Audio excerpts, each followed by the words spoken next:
Mixed farming operation. We run about 5,000 acres here in the base of the foothills in southern Alberta. Had purebred shorthorns in 1898. They've been a part of our family. We bought the first purebred Angus cows in 1967. We've expanded it from the original thing, 600 mother cows now here. Dice and I have never worked a day in our lives. We'll get that straight right away, because this isn't work. This is doing something you love. You know, I think Cutlove's got a great future. I think that the next generation, I think they're exceptional individuals. Coming back to the farm, I don't think it really was any question for me from a very small age. Cows are kind of my passion, and they're what I'm really involved in, and I truly do love the Angus breed, and so coming home was never something that I even debated. Technology and data keeping has been something that my dad and my Uncle David have believed in from day one. Science has always been something factual and something I have been encouraged to believe in. So moving forward and with the certified Angus beef, it's something we've always supported and been extremely proud to be able to say our cattle can make it into that program. We have to use the best technology available to generate a product that can be raised sustainably, efficiently relative to environmental inputs, and be accepted by the consumer at a level that drives demand for our whole industry. It's all about that consumer and that eating experience. When you look at the acceptance of beef to the consumer, that product has to be marbled, and it has to be delicious, literally, for them to want to go back and buy more. We're happy here. It's a great. This is a great part of the world, southern Alberta, right here at the base of the Porcupine foothills. There's not a prettier place on earth.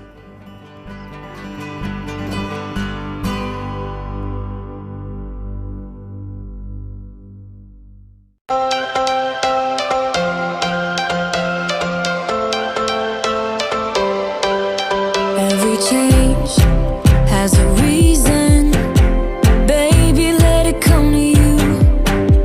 Every soul, every season lives outside of status quo.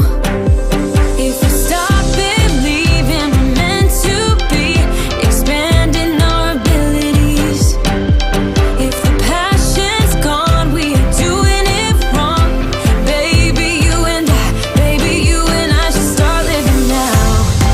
With the whole world at our feet, we could stay or we could leave. There is nothing in between. So baby, we should start living now.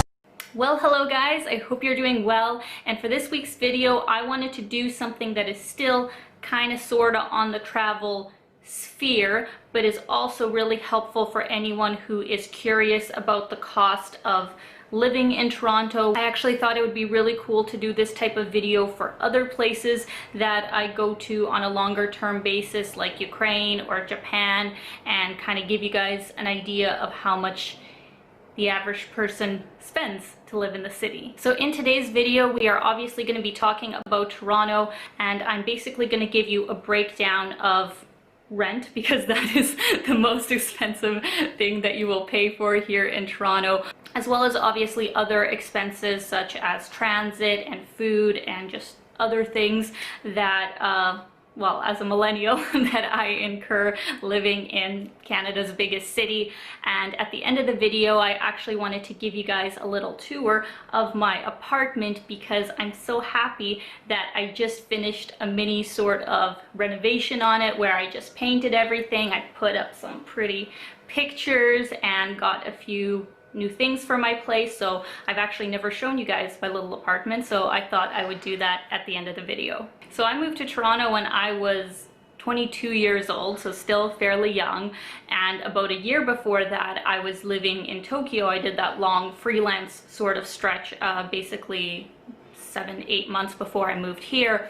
And I remember I was living at the time with my boyfriend in Tokyo too, and we were paying like 1700 Canadian dollars a month that we, you know, split in half for our very small apartment in Tokyo, aka normal sized apartment in Tokyo. And we were even like getting a discount to get that kind of price. And I remember thinking to myself, like, wow, when we move to Toronto, it's gonna be, you know, so much less expensive than Tokyo, and we're gonna have so much more room, and it's gonna be so great. And at least I was half right. Like, at least the first official one-bedroom apartment that we had in Toronto was actually super spacious. We had a huge living room, we had a nice kitchen, we had a really nice balcony. Like, everything was larger, obviously, than Tokyo, but the price, not so much. But since that time, which is now 5 years later, things have definitely changed a lot. The average price of an apartment in Toronto now, and I'll try and put up some example sort of listings, is around 2,200. Now keep in mind, this is if you want to be living downtown in a really nice place and you aren't taking over somebody's like sublet, because there are buildings that have rent control and that aren't able to, you know, increase the price every year to whatever they want. Like, I live in a rent controlled building now, thank God, where I only see an increase of about $20 every single year per month. But there are apartments who are technically able to charge whatever they want whenever a new lease starts every single year. So now that we've talked about the biggest expense of moving to Toronto, I thought I would give you guys an idea of what my monthly expenses are, so that if your spending habits are kind of similar to mine, you'll have an idea of just how much things cost, and I'll kind of just put it in this general area. So starting off with rent, I'm just gonna round that up to $940. That's all utilities in, other than in the summer, if you want to have an air conditioner, they do charge you about $30 extra every single month. So usually in the 3 months of summer, I'll pay like an extra, you know, $90 or whatever it is for those 3 months, but on average it's $940. And then as far as my internet plan and also the phone plan, I would say it's about $140 total for that. As for groceries, that has been something that has drastically changed for me in the last 2 to 3 years, I would say, where the last apartments that I was living at when I was still in a relationship, the closest grocery stores that we had was like a Loblaws, and then I was also on the like Whole Foods kick, where I really thought that everything at Whole Foods was just, you know, the healthiest thing ever and that I should shop there.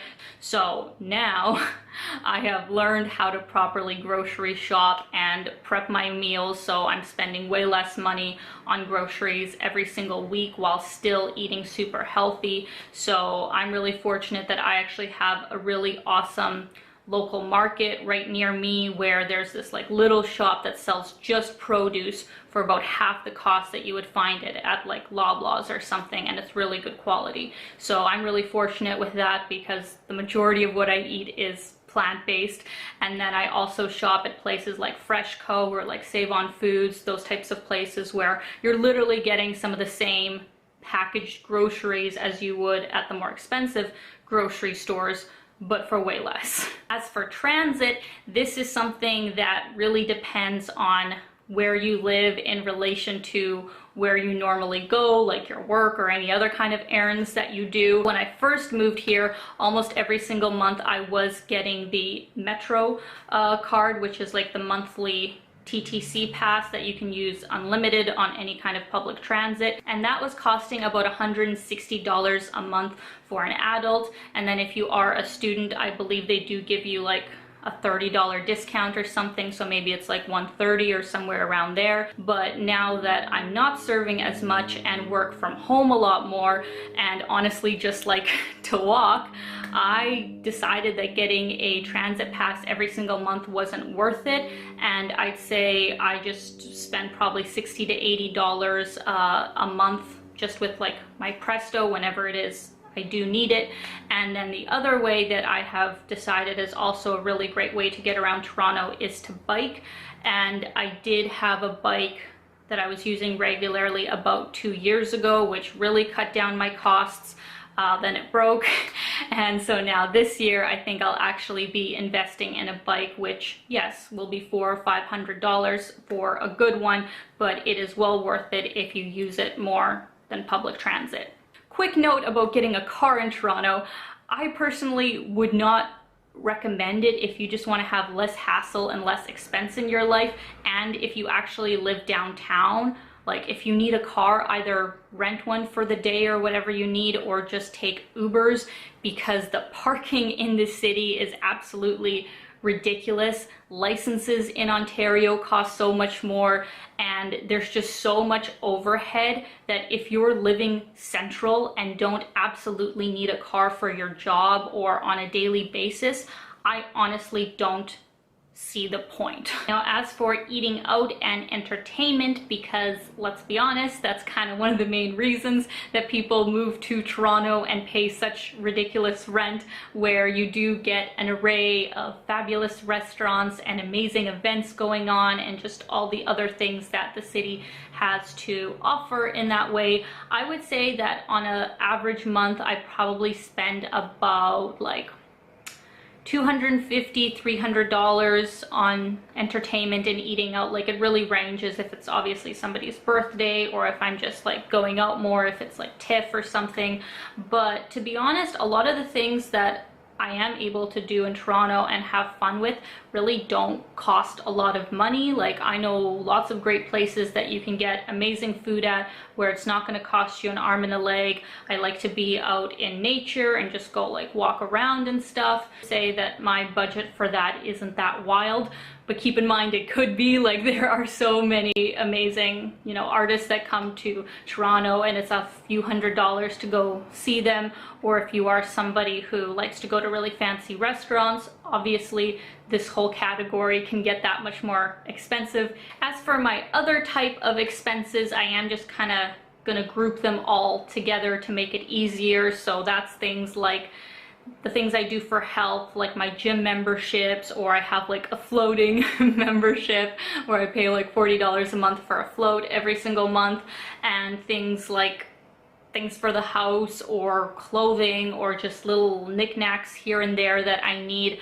I would say that in an average month I probably spend around $300, I would say, on that type of stuff. But keep in mind that is different from my business sort of expenses, where now I have this YouTube channel and I have certain kinds of subscriptions for like my music, I have a website, I have my acting sort of stuff that I sometimes have to pay fees for, castings and all that kind of stuff. So all of those things combined, business expenses, I'd probably say I spend about $100 a month on that. So with all of those things taken into consideration, on average, my expenses usually are around the $2,000 mark. Like some months they might be like $1,900, other months they'll be like $2,100 or $2,200, and that's before I put anything into savings or into investments, or if I have, you know, a larger purchase that I want, like a new camera or, you know, whatever else. So for me to comfortably live just the lifestyle that I'm living now and put money away and have spare money left for the larger sort of purchases, like ideally I want to be making at least $3,000 a month. So I do feel really fortunate that I have this place, and a lot of people are like fear-mongering me to never move out because I have such a good price. But, you know, I do at some point obviously want to have a one-bedroom so I can entertain and just have more space. So for me to be able to do that, and maybe even at some point have a mortgage or buy an apartment, I would have to be making at least $5,000 after taxes every single month. And that's, of course, if I was living by myself. If I was splitting the rent with somebody, I could technically do that tomorrow, but in singlehood, I would have to be making, yeah, basically $5,000 a month, I would say, to comfortably be able to look after all the expenses. So yes, long story short, Toronto is a very expensive city to live in, and if you are thinking of moving here, I would just try and make sure that you're okay with the expected sort of expenses that are awaiting you here. Of course, if you have a living situation that's not going to be quite as expensive, that will really help, because you can find things like groceries and eating out or entertainment at very competitive sort of prices. Like basically everything other than rent in Toronto is very competitively priced. It's just the rent that is kind of like the kicker in this whole situation. So if you're able to live with roommates and only pay like $600–700 and you're cool with that, that will go a long ways and really help you. All right guys, so to give you a tour of my apartment, this is basically the size of it. This is the main room. This is the door right here that you come into. Right over here is the washroom, which we'll get into in a minute, but basically with bachelor apartments, it is just this large open area and the tiniest of tiniest kitchens. So to actually show you guys what it is I ended up doing with redecorating my apartment, if any of you remember how it used to look, the paint was honestly so old, and I can't believe it took me as long as it did to finally repaint it, but I just gave it a new fresh coat of white. I got these really cool canvas prints of my own photographs of all the really cool travel destinations that I have been to, and then this amazing flower piece I actually got on Etsy. And what's actually so cool about this, I will definitely link it down below for anybody interested, is that these flowers are actually like movable. Like I repositioned these about like 10 times before I finally got them exactly where I wanted to, and they keep sticking. And if I ever want to take them with me when I move, I just put them back on the vinyl that they came on. Over here I have my map of the world of all the different places that I have been to, 27 countries and counting. So I have that over here. And then I decided to finally invest in a Nespresso machine, but law of attraction, a friend ended up giving me one for free, the exact model that I wanted, so I was so over the moon about that. And then let me show you my tiny kitchen, which is fine. Like there's nothing wrong with it, and it basically has like everything I need, but that's kind of Toronto, where usually if you're living in a bachelor apartment, like something will be small, either the washroom or the kitchen, you know, something's going to be small. Thank God that over here I have a large closet. It actually goes fairly deep, but is super messy, so I'm not going to show you guys that. And then over here I also have kind of like a coat closet, which is really nice. And then to quickly show you the washroom, which is nothing crazy, but thankfully I do have a bathtub. Some apartments in Toronto do not. They will just have a shower, but thankfully this one has both. But yeah, that is the washroom. Here's more happy inspirational quotes, and I ended up painting the washroom as well and went a little bit avant-garde with purple instead of just white, but I think it looks nice. And yeah, that is basically my bachelor Toronto apartment.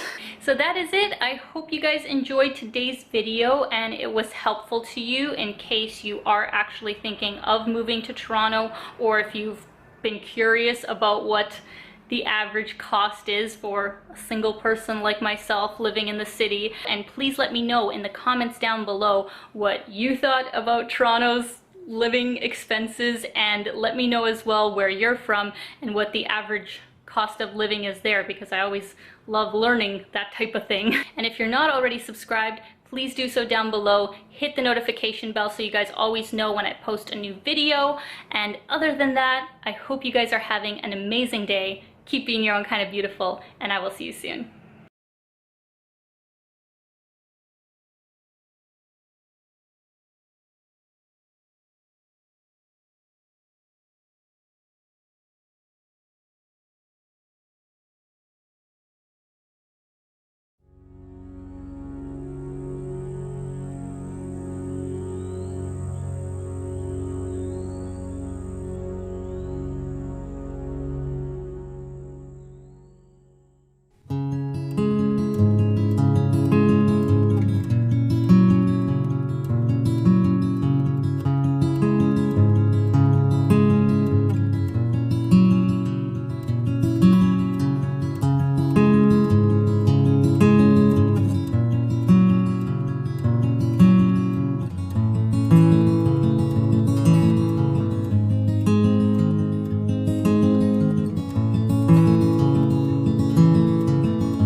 My friends, I have been on a journey of husbandry. I went primarily to see at first hand conditions in the drought states. I shall never forget the fields of wheat, so blasted by heat that they cannot be harvested. I shall never forget field after field of corn, stunted, earless, strips of leaves, for what the sun left, the grasshoppers took.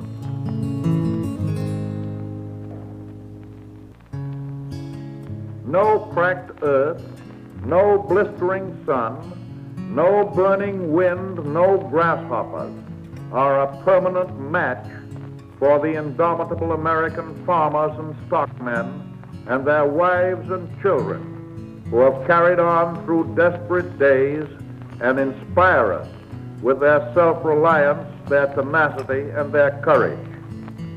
It was their father's task to make homes.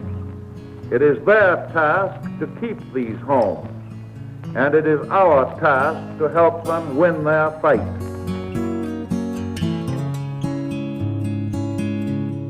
Soil health is very important not only for farmers but for the consumer and the general public, because we all like to eat, and I don't think any of us are going to volunteer to give that up anytime soon. There's just example after example of civilizations that their decline has been in large part because they've ruined their soils. They've let their soils erode. The productivity of their country has washed away into the rivers, and then they're no longer able to feed themselves. And so from a social standpoint, soil health is incredibly important in order just to sustain our ability to feed not only ourselves, but to feed the world. That's why it's really important for the continued productivity of this country, not only for our generation, but for future generations. That importance then kind of leans over into what is the public perception. And I would say right now, the public doesn't really have a good understanding of soil health. And I can say that because I don't think a lot of farmers have a really good understanding of soil health. Regardless of whether you're organic or conventional or no-till or anything in between, it all has to start with the soil. Even farmers that went to college and took a soil science class, that's mainly all dealing with the physical and chemical properties of the soil. Hardly ever talked about the biological component. And that's what is really missing from a proper understanding of soil health, is how important the biology is.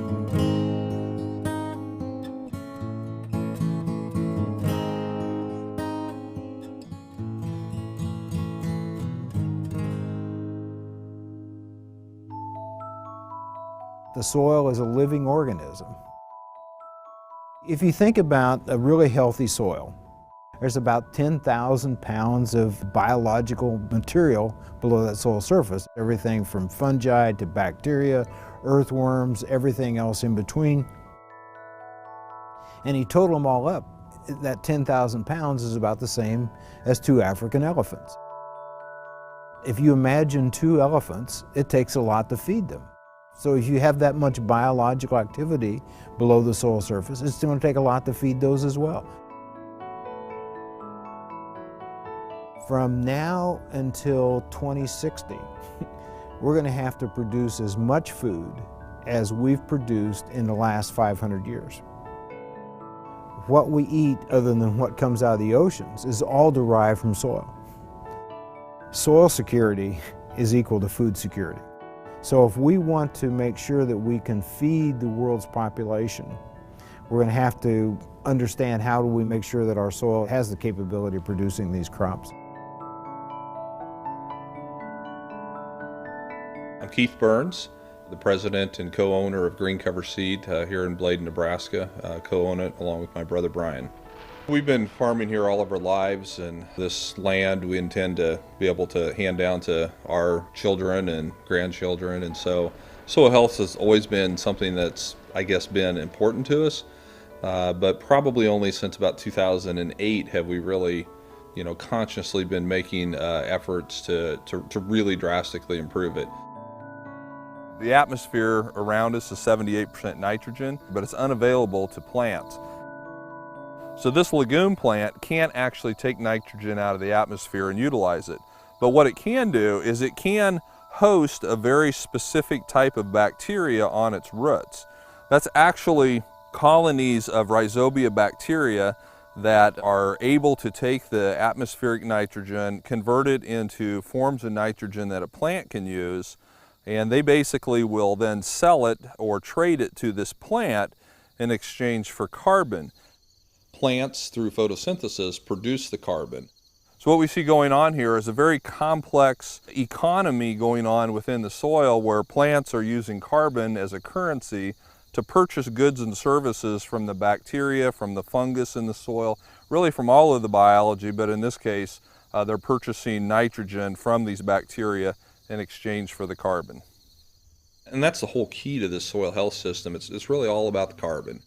So carbonomics is a term that hopefully will get people thinking in an economic frame of mind, but using carbon as the currency. And if we could get farmers to think in terms of carbon, or at least understand that carbon is even more important than nitrogen, then the only way to get carbon into the soil is to have a growing plant. You got to have photosynthesis. If I want more carbon, I have to have plants growing more often. So I can't just have corn and soybeans growing from May through September. I've got to have a cover crop growing from October through April. And that's where I get the big extra boost of carbon into my system. I've seen great soil health in both organic and conventional settings. I've seen terrible soil health in both conventional and organic settings.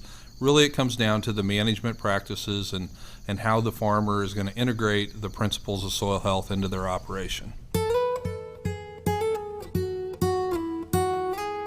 Cover crops are simply crops planted between your cash crops that aren't really planted to be harvested necessarily. They're just there to try to put carbon back in the soil, to utilize sunlight during times of year that our cash crops are not, to protect the soil, by providing a living cover to shield the soil from erosion.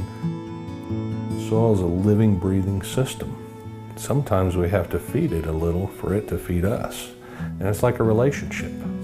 If you're in a relationship where all you do is take, and you take the maximum you can at every opportunity, what are the odds of that relationship lasting very long?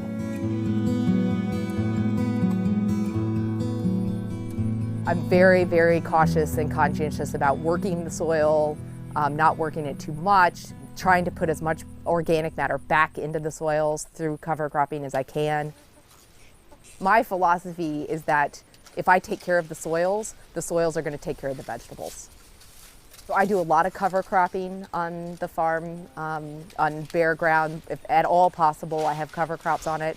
I do a lot of cover cropping, interplanting with crops to bring in beneficial insects. I use a lot of mulch, as you can see, all the straw that's in between the beds. There's a lot of different components that are involved in creating and maintaining healthy soils. Did you say you get as many greens as possible? From out here. Are you done? I got one left. Next is bok choy. And we're gonna do the pak choy next, and it's out in field E. Lettuce, lettuce, lettuce, lettuce. Massive heads of lettuce under there, up, and here we go.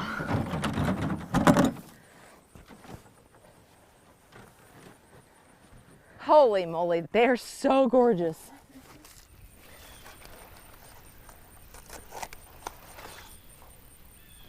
Oh my gosh. The heads that you would see at the grocery store are half this size.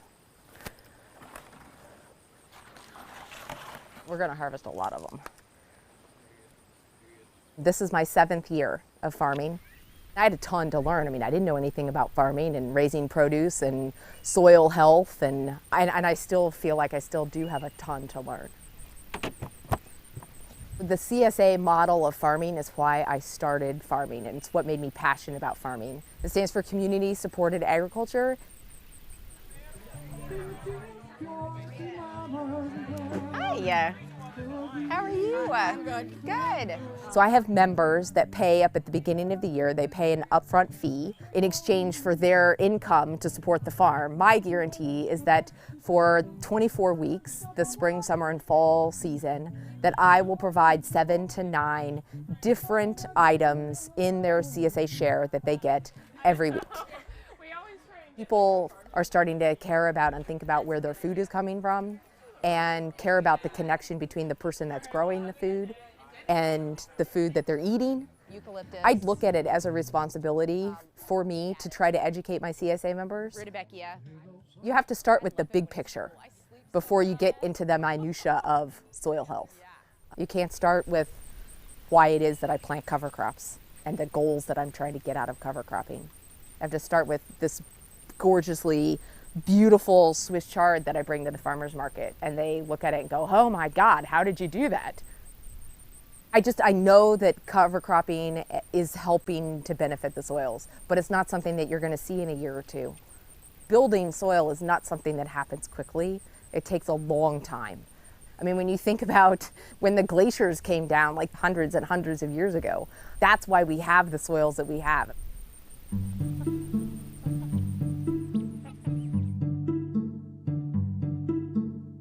We're a certified organic vegetable farm. The whole farm is certified, but I'm growing vegetables on about 7 acres. If you have a lot of land, you can take an entire field out of vegetable production and just have it in a cover crop or a couple of cover crops for the year, and then next year plant it in vegetables. I don't have that much land. So for me, it's really tricky moving things around. So I do a lot of intercropping. One of the most common intercropping things that I do is with a fall brassica crop, I put buckwheat in the pathways, and buckwheat, when it flowers, brings in a parasitic wasp, and that wasp feeds on aphids. And aphids are about the biggest pest on fall brassica crops. I'm doing a lot of sort of IPM pest control on the cash crop that I'm growing just by planting this buckwheat that's kind of in between the pathways.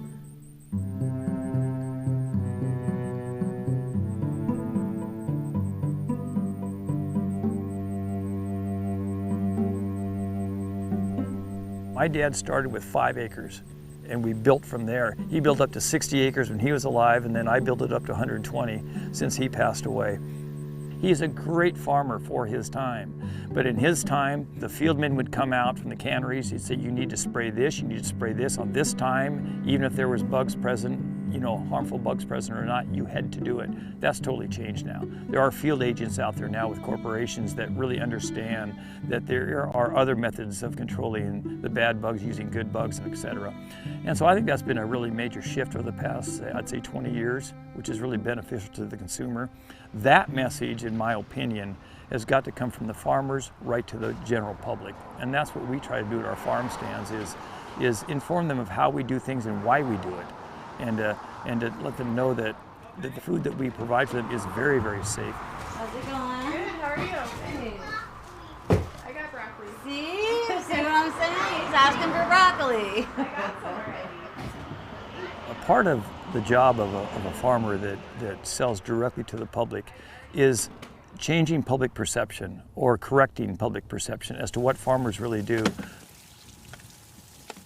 By and large, most of farmers understand that soil health is critical to their business. The saying that I like to use is, I'm not really treating the plant, I'm treating the soil. If you treat the soil right and take care of the soil, your crops will come. Our model is 40 different crops We're always rotating crops around, and like I only like to put crops in one patch of soil for 3 years, and then I automatically rotate it out, whether it's berries, vegetables, or whatever.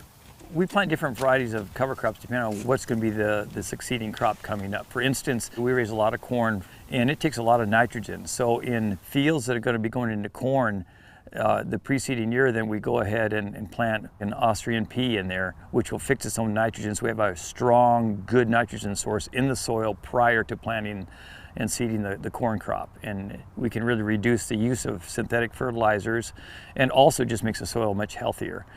Very expensive seed costs. But now when you take it the full length of the year and look at the fact that that Austrian pea is actually adding 40 to 50 pounds of nitrogen, then you got to figure out, well, what's that saving me in fertilizer costs? Well, corn takes about 120 pounds per acre of nitrogen to really get it to full production and a full crop. So I'm cutting my fertilizer bank in half. So I'm only using half the amount of fertilizer that I normally need to use. Then suddenly Austrian pea isn't so expensive. There's a value in that, but there's another value in that is less time for me in the field making sure fertilizer is being applied at the appropriate time because it's just there already.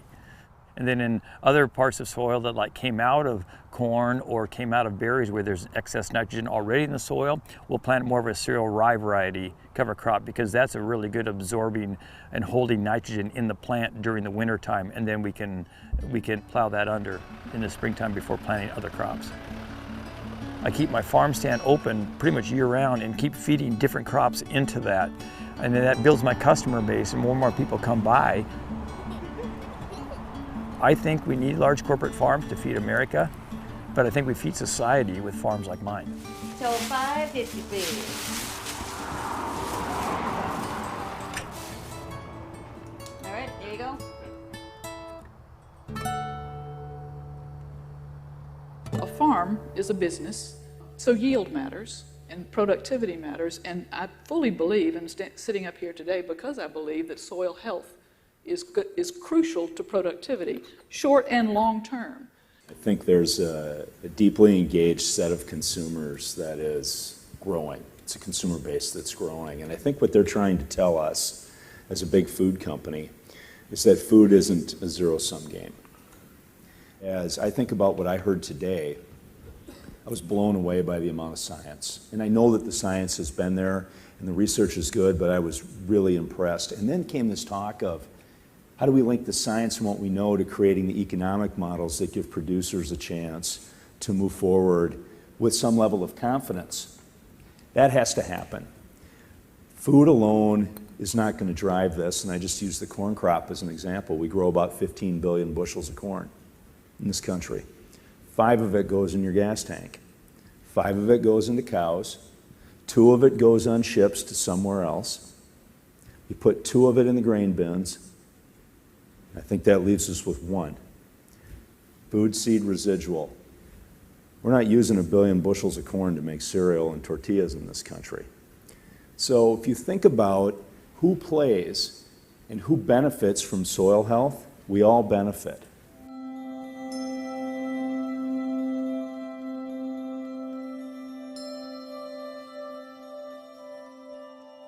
We're an urban farm in the Dutchtown neighborhood of St. Louis. We are 7 miles south of the Arch as the crow flies. We have about 70 to 80 varieties of cut flowers that we grow during our season. We're farmer florists, so that means we grow the flowers here and then we design the arrangements for things like weddings, funerals, parties, all that kind of stuff. This is really unusual to have an acre city farm in the heart of St. Louis. We're just wanting to be good stewards of the land. We wouldn't want to be doing anything else. That's why we bought this property, because up the street, they wanted to turn this into a parking lot.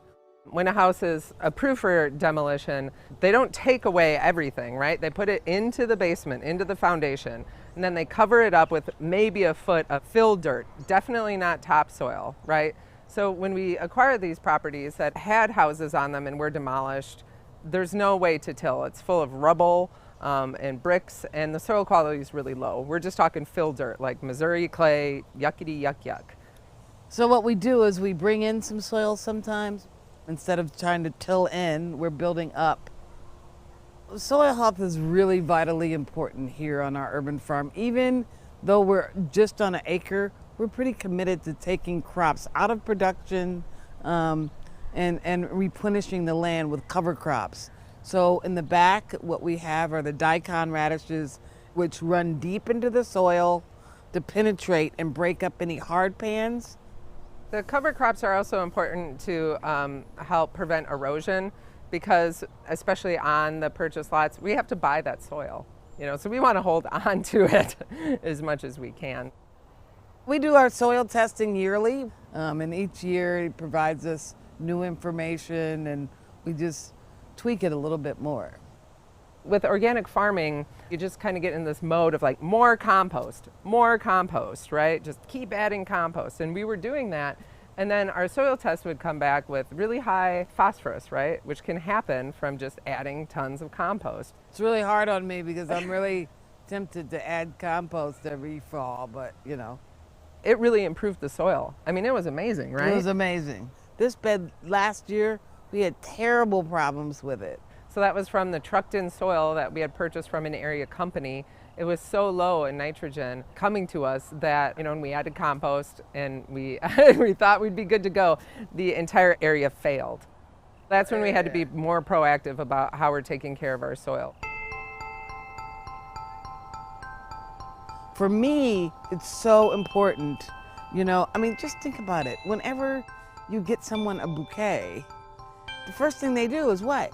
They put their face in it, right? They put their face in it to smell the flowers.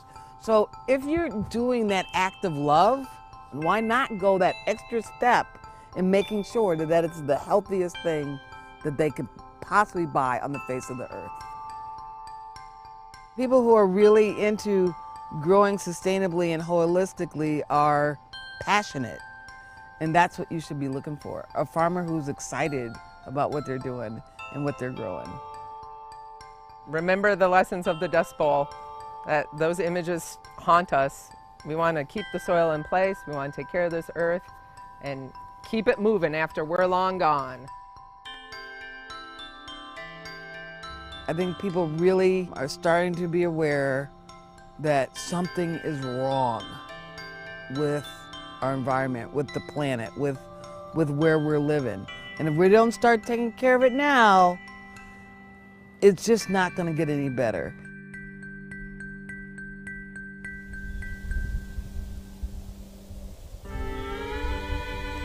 One quote from Teddy Roosevelt that challenges each of us to think about our actions and a commitment to soil health now and into the future. If in a given community, unchecked popular rule means unlimited waste and destruction of the natural resources, soil, fertility, water power, forest, game, wildlife generally, which by right belong as much to subsequent generations as to the present generation, then it is sure proof that the present generation is not yet really fit for self-control, and is not yet really fit to exercise the high and responsible privilege of a rule which shall be both by the people and for the people. The term for the people must always include the people unborn as well as the people now alive, or the democratic ideal is not realized.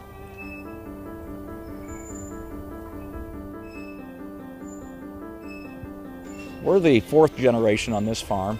My kids and my brother's kids would be the fifth generation.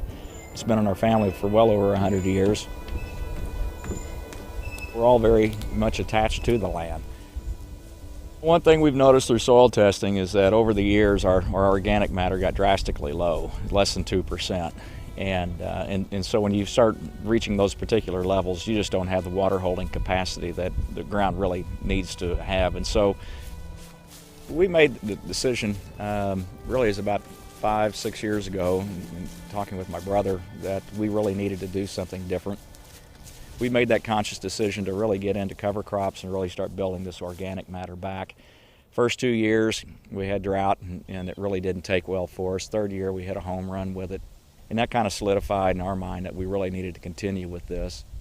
We consistently see better yields with crops in that area, and it's a function of the ryegrass with its root structure and if its water holding capacity, because we have had the dry years through here.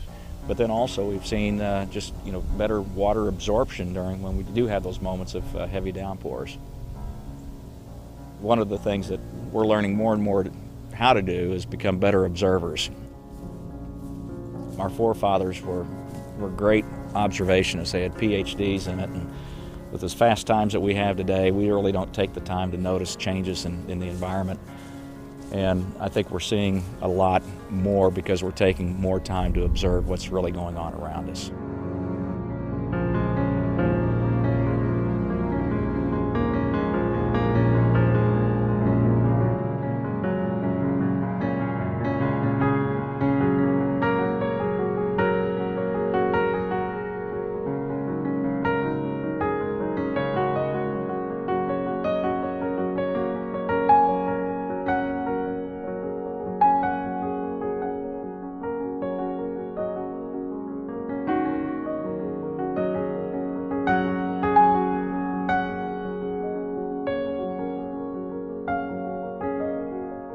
A lot of people call the microbes sort of the black box. It's the unknown territory, and there's so little that we know, but we understand that they're very important in soil ecology.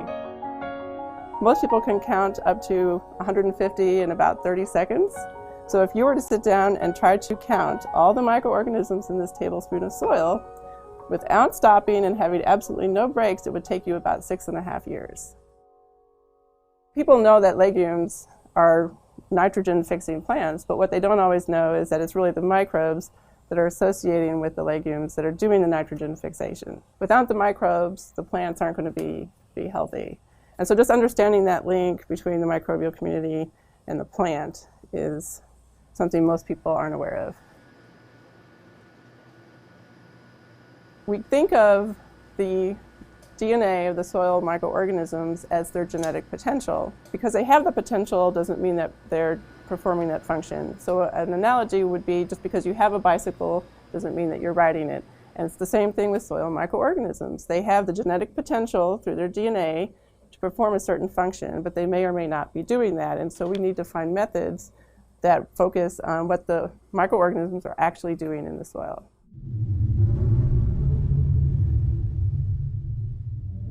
We have a lot of risks in terms of our food supply, and making sure that we manage all of that and keep it sustainably moving forward by regenerating the soils that are having issues right now is so critically important. Every producer, every rancher, every farmer out there is ultimately a livestock grower. Now, whether you know that or you don't, you've got livestock, they're just microscopic. And that's what keeps our system moving, producing, functioning as that vital living ecosystem to provide everything that we need as a human race in order to survive. Hello. Howdy. Hi, Lee. Good to see you again. For your hospitality. Oh, well, awesome. My pleasure. Anybody tell me what temperature microbes really like? Where are they at their peak efficiency? Come on, agronomy majors. We need to adjust the curriculum, it sounds like. 75 degrees, they're just like us. When it gets colder or hotter, they start to slow down and get lazy and not want to work. So, anybody tell me what the temperature is likely to be in a bare soil tillage system? It's not uncommon to see that get up over 100 degrees. What happens to microbial activity at that point? Done. They're on vacation, not doing anything. What is the temperature in that same field if we've got a rye thatch laid down? We can gain 20 to 30 degrees and retain our moisture and eliminate evaporative loss by having that mulch barrier there. We're using these complex cover crop cocktails, mixtures of 3 to 13 different plants. It's kind of like having a good party. When you have a party, do you just invite all the dudes over that you know? Or is it funner when the girls come and maybe they bring some of their friends and maybe you get some international students to come? And all of a sudden now you've got a pretty fun party, right? That's a lot better than you and the guys sitting around watching Monday Night Football, I'm guessing. Well, these cocktails are kind of the same thing. The more things we put in there, the better it gets. Most of the problems that plague modern agriculture are really a result of a lack of diversity. Nature abhors a monocrop. Nowhere in nature do you see a monocrop. We're imposing our will on nature, and her response to that over time is things like resistant weeds and bugs and disease and so forth. When we start to bring the diversity back, it's incredible how quickly a lot of these problems go away.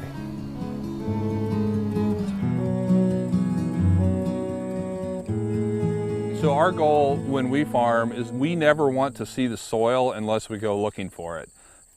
We think this is beautiful right here. We've got all of this straw left over from the triticale crop that was harvested back in July. So in addition to this great thatch of cover that we have with this triticale residue, we planted these sunflowers in here along with the cover crop. So this is kind of a dual purpose. We're going to harvest the sunflowers for a cash crop. I've got cowpeas growing in here, Austrian winter peas, flax, we have buckwheat, we've got squash. There's about 10 different companion cover crops growing right with the sunflowers. And that's what's giving me additional soil benefits through the great diversity that I have, because I get the best of both worlds. You know, it's kind of like having your cake and eating it too. You know, I've got the cake with the sunflowers that I'm going to harvest, but I'm eating the cake too because I've got all of the benefits of the diversity growing down underneath it. And just from the way this field looks, I think this cake is going to taste pretty good. For the farmer who's willing to put the effort into finding the markets, making the markets, or hauling to the markets, there's huge potential in doing this type of system, because I guarantee you this will add, you know, 15 to 20 bushels on my corn yield next year because of all the great diversity that I had here versus just being a corn-soybean rotation. 3 cash crops in 2 years, plus 8 or 10 cover crops during the same time period really is going to help the soil health score on this particular farm here. Really interesting. Well, look and see. Look at this. Here's part of our insect control. Right there. Look at that guy. I saw a couple in the field. Yeah. and you know, that's like I wish I had more of the spiders, because there's what's left of a grasshopper. If I had more of those, I'd have less of this. Yeah. So the more spiders we can have, the better off we are, as long as they're not in my house, because my wife doesn't like them. That's a girl. Don't worry yourself. All right, I think we're good. Good job. That's good. Okay, now there's another spoon out there. This one will go. We have a big family. My wife and I, we have 7 children. Next generation is coming. There's a bunch of grandkids running around now. So when we make farming decisions, we definitely think about what's this going to do for the future, because we want to be able to turn the land over to them in really good condition. But at the same time, you have to make money. You know, there's a lot of families to support through the farm and through the seed business. So we also have to make decisions that are economically sound. It doesn't do you any good if you have the healthiest soil in the world if you go broke doing it.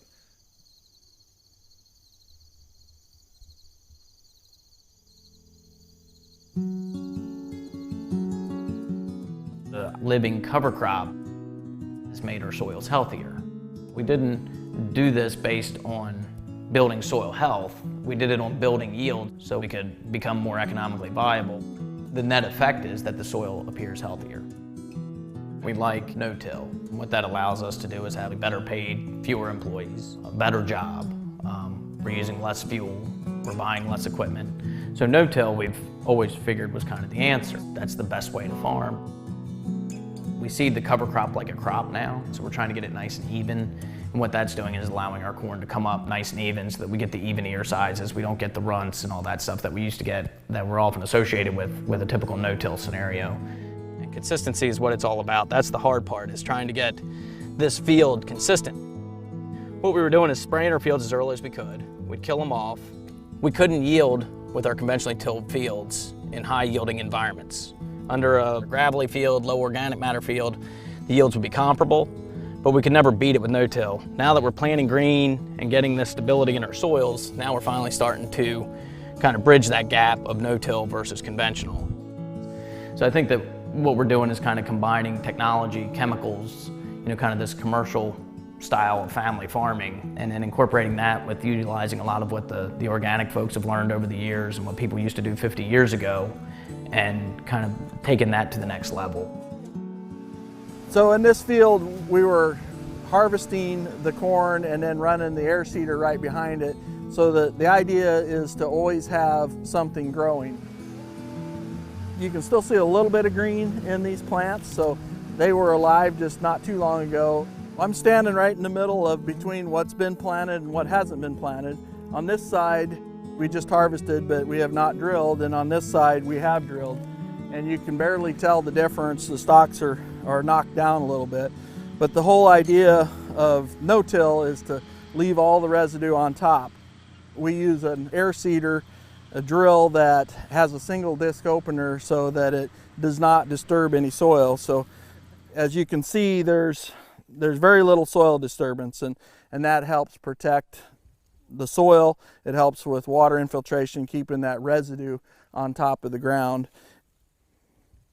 You can tell really healthy soil by the insects, by worms, and then just you want that soil to almost look like chocolate cake.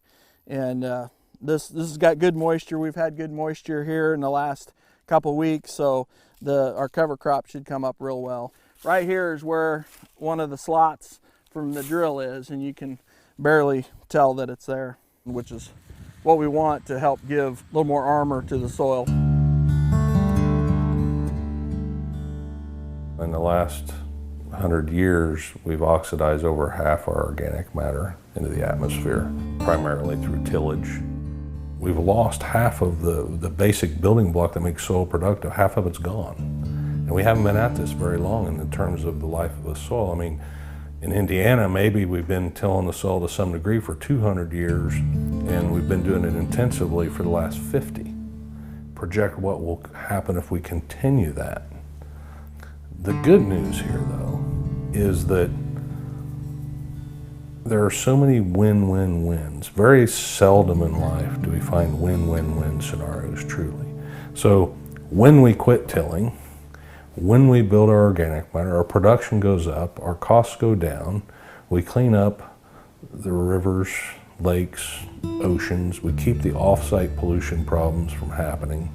I mean, all these things come together. Those are the reasons why we want to do it. My goal personally is, before I become part of the earth again, I would like to see our organic matters be what they were before man came along. And I think if I'm fortunate enough to get another 15 or 20 years, I think we can do that. We've documented now that with what we've been doing, we can add about 1% every 5 years. And I think if we bring grazing into the equation and more multi-species type cocktails to graze them on and so forth, that we can improve even that.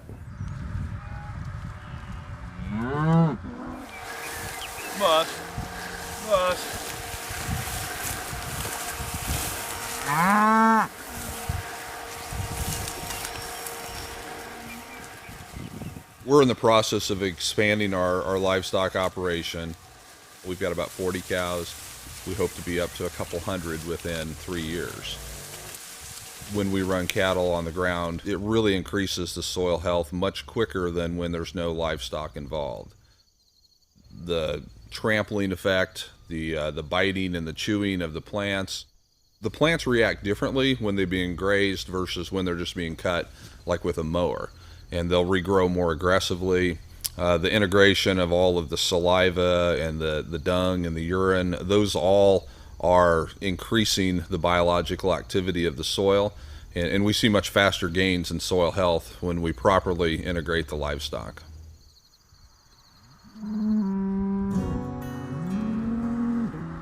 The holy grail of soil health has always been, can we do organic no-till? Because that's the best of both worlds. We don't have to do any tillage, but we also don't have to use any chemicals. It's really, really hard to do because you're growing this cover crop, which we need to build up the soil, but somehow we have to kill it. And without chemicals or without tillage, then what are your options? So the options are, number one, you can use a roller crimper, or you can try to smash that plant and to really damage that stem so that plant goes ahead and dies. We want to get it knocked to the ground so the sunlight can hit those young corn plants when they come up. Or you can use cattle, and either one of them, the timing is exceptionally critical if you're going to really get a good kill on that cover crop. It's a completely different mindset of how you run livestock. You don't just turn them out in a pasture, check them once a week, and then at the end of the summer you round them up and you bring them home. It's being out there every day, moving them every day. So we have a lot of work to do on figuring out some of the infrastructure of being able to make that work well. But we're convinced that it's the way to go.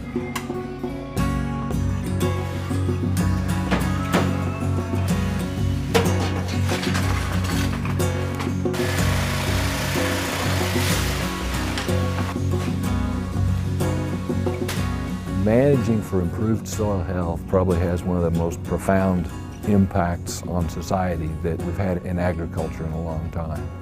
No farmer wants to lose their nutrients. They don't. No farmer wants their soil to become degraded.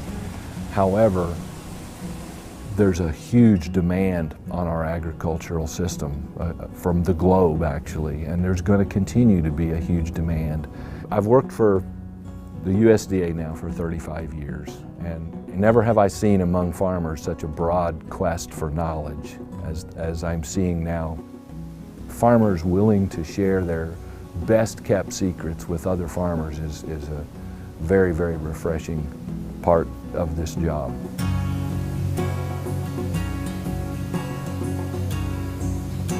You wouldn't find that in many businesses across this country.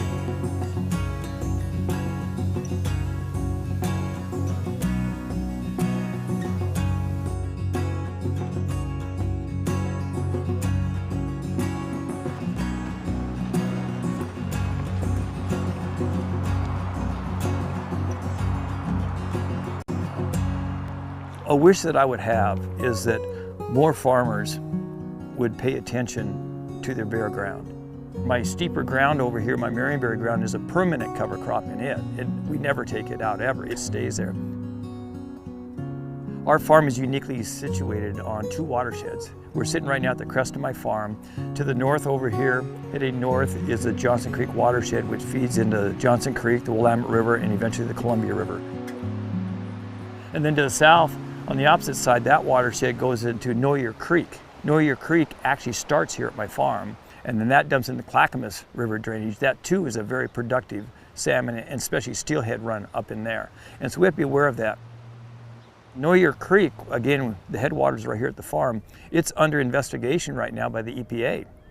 What they've found is high levels of fertilizers and pesticides in it. They now know that the problem is farther down in other areas that you don't have cover crop strategies. Cover crop strategies that we use in the permanent cover crops and the steeper slopes over here of my farm has kept everything right here in place. Let's be concerned about the soil, making sure it stays put as much as we can possibly, because without the soil, we don't have food. There just won't be any. And so we all got to be concerned about soil health, quality of it, and the depth of it. Like I said before, you don't feed the plants, you feed the soil. Well, that's true in every aspect. Whether you're a home gardener and using compost, or whether you don't have a home garden, you just have a yard. Watch how you treat your yard. Make sure you don't have runoff leaving your property. That's pretty key to stop soil erosion and runoff into the bays and estuaries and things like that. So it's critical for all of us to be thinking about soil health and keep it in place.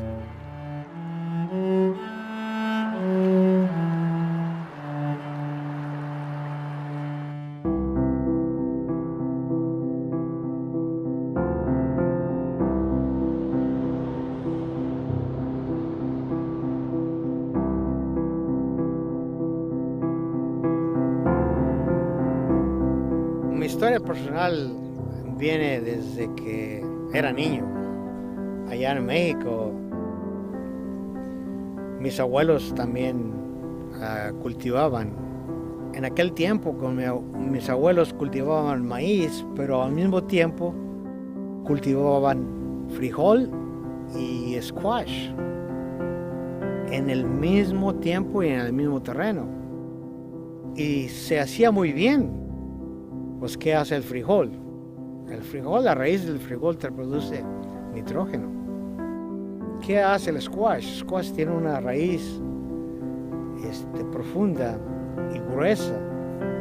Lo que hacía el squash, te abría el suelo para que el agua penetrara mejor, y entonces los tres cultivos utilizaran mejor el agua. En aquellos tiempos, yo estoy hablando de los años late 50, si hacía eso ya. En aquel tiempo lo sabían ellos, pero no tenían la manera de demostrarlo. Ahora tenemos una tecnología que lo podemos demostrar. We really see the good benefits that the cover crops has year after year. We farm around 4,000 acres. That's about 1/3 of the farm. We have permanent crops like almonds and pistachios. Then another 2/3 with row crops that we grow fresh market tomatoes, fresh garlic. Right now, you see California sunny and everything, but it's December. So far, we don't have no rain at all. Usually we have 1 or 2 showers, but it's dry. This area right here, we are more or less like in desert. We average about 6 inches of rain every year. In these soils that we have cover crops and everything, the rain stays in the soil. It doesn't run out like it used to run years ago, because the cover crops protect the soil.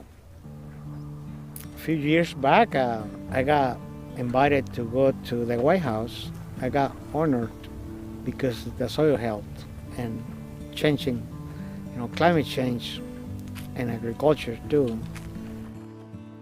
It's tough to change, but the neighbors see that it's beneficial. And that's why you see more and more farmers using cover crops. I've been working in the ag industry all my life. I've launched new products into new market segments like many of you. But I've never been part of helping to create a whole new segment of life science that spans the complete biome, from life below the ground to the life above the ground. The development of something of this magnitude requires leadership from all ends of the spectrum in order to shepherd the understanding and the acceptance of new information and technology. This information and technology over time will completely transform the agricultural industry. It's going to transform the entire agricultural industry, and it's already happening as I speak. The health of our soil and the caretakers of our soil will be the topic of national debate and the focus of concerned and active consumers, because we know that as many continue to reawaken the public, that the answer to many of the serious issues we currently face as society, climate adaptation, safe and affordable food, and clean water, all begins and depends on the health of the soil. The farmers in Maryland are by far and away the most highly cover cropped in the country, but most of it is because of the state cost share program. I think the reason Maryland has such a strong cover crop program in a lot of ways is based on the collaboration of the environmental community with the farming community.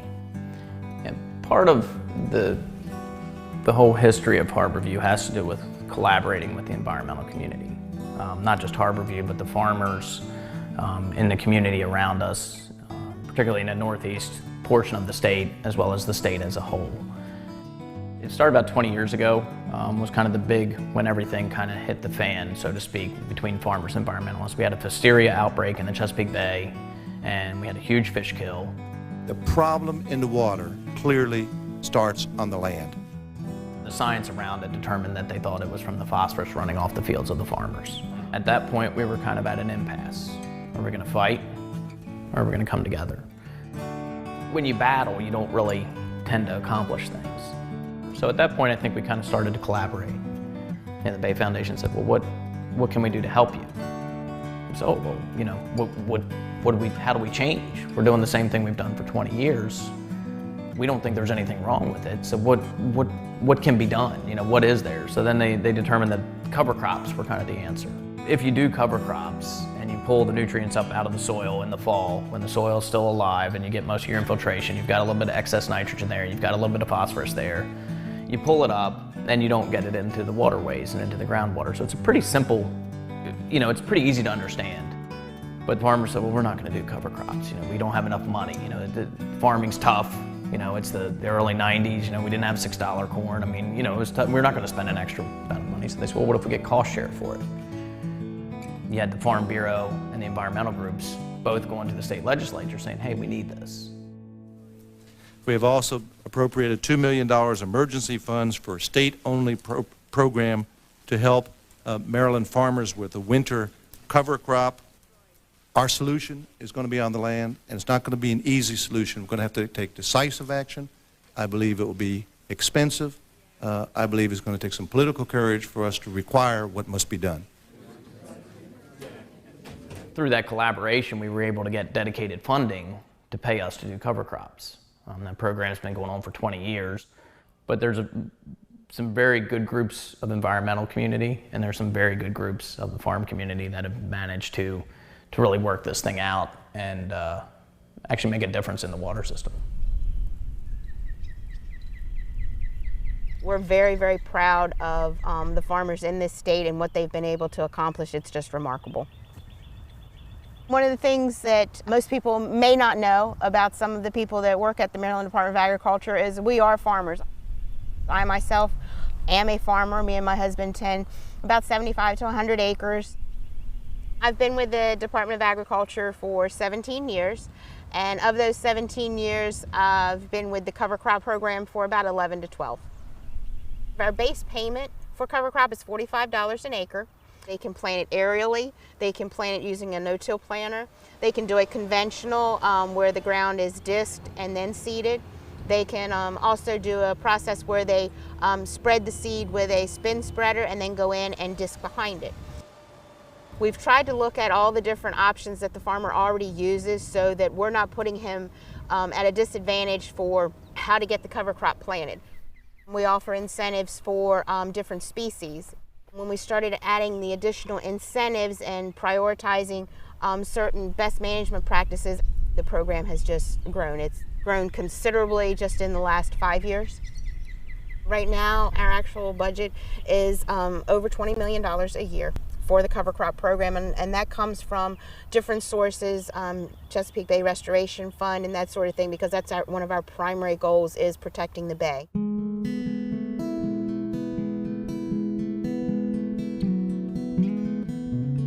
The bay means a lot to Maryland, not just as a benefit for water quality, but I mean there's tourism, recreation, food.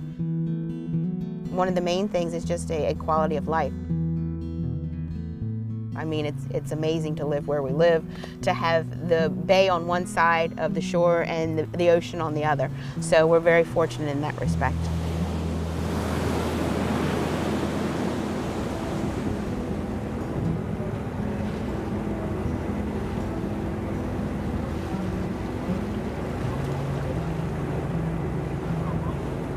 It's significant for me as a farmer to realize that all around this island there is literally water that could have ran off my farm.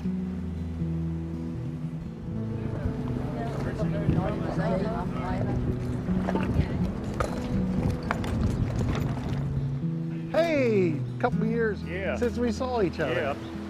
I'm just curious, just wondering, we've spent, the last 20 years or so, I mean, I personally have been using cover crops and trying to keep my soil from eroding and trying to keep the nutrients in the land, particularly the nitrates, so they don't get into the Chesapeake Bay and disrupt everything there. Are you seeing any changes over the last 5, 10, 15 years? Is it getting better? Is I it getting worse? believe the bay is healthier than it has been. I can see an improvement. I mean, Really? Yep. The seagrasses are increasing. Now this year they're late because of the cool Right. weather, but Right. seagrasses are increasing. Okay. The blue crab population's doing well, Really? and so are the oysters. The bay looks healthier than it's been in 5 or 6 years. Wow, boy, that is really encouraging. Yeah, it because is. there has been a huge effort, and I think it's well known that the Chesapeake Bay has been kind of like a pilot project for the nation. Yeah, right. And we know that everyone lives in a watershed. Yeah. And if we're starting to see some success here, that is definitely a good sign that we're headed in the right direction. Yeah, yeah. So when it was, we'll say the worst, 8 to 10 years ago, were there people getting out of the business? Yeah, people were leaving the business and they just couldn't make a living at it. Yeah. I remember when you would go out oystering and working pretty much the full time period, like to 2 p.m. From sunrise to 2 p.m. You could only catch 3 or 4 bushels of oysters. Of course, you know, oysters and crabs is what keeps the ball rolling there. Yeah. I mean, that's what we're about. It's like corn and soybeans. Yeah, that's how we put food on the table. That's how we put our kids through college, and it takes a lot of oysters and crabs to put kids through college these days. Yeah, right. So, how many square miles is this island? of course, it's mostly marshland, but Okay. Tangier's about maybe a mile wide by 2.5 to 3 miles long. Okay, not very big. You had Not- mentioned there's 3 ridges. 3 I have ridges. to ask, how high are these ridges? The highest point is probably about 4 feet above sea level. So what do you say is the rate of water approaching the island per year? An average? It varies, but like here, we probably lost 10 feet since last fall. And like I say, you can see how close it's getting. You really don't have the land to give up. Are you optimistic about the future? I am optimistic. Yeah, I tell our citizens as mayor and as a crabber not to lose hope, because if you lose hope, then all is lost. Right. You don't want to lose hope.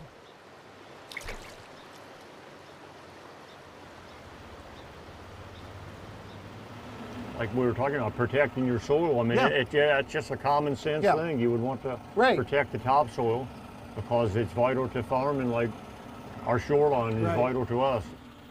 Where I'm from, in the southeastern part of Pennsylvania, that at least 60% of the fields have something growing in it over winter. Yeah, and that, I'd say, years ago, it was 15 or 20% maybe, and that's really improved. But the thing of it is, there are parts of the country, of the U.S., that's only 1 or 2 or 3% covered now. Yeah.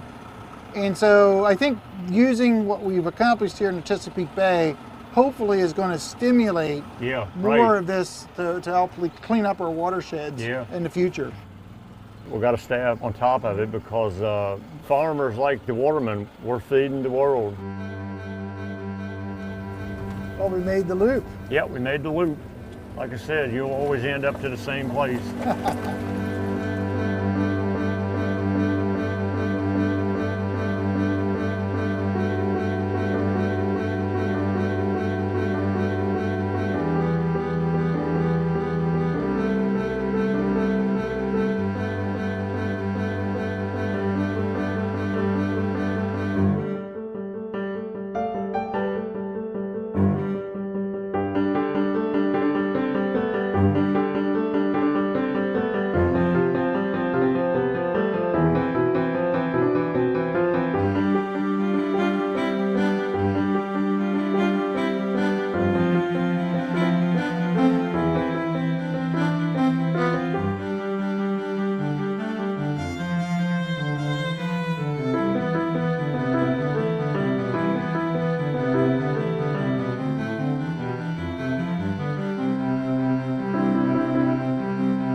an entire country on the brink of being carbon neutral.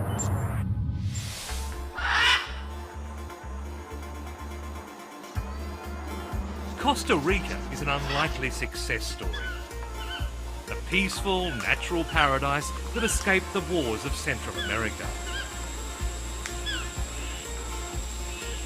It's now aiming to stop using fossil fuels within 6 years. There's a real commitment, and seeing that from people that work in the industry but also people that live in the environment, they care about their country. They know that it has a value, it has an economic value, and they can see people coming to explore the area, and they see that as a really good thing.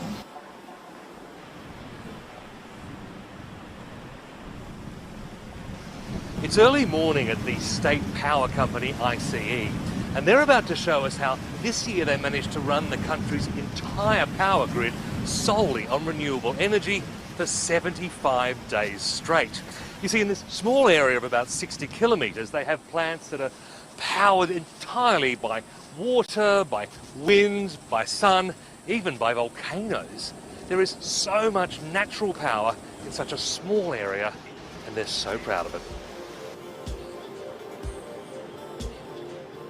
Elber Hidalgo is spokesman for the state company, which was set up nearly 60 years ago to provide sustainable power.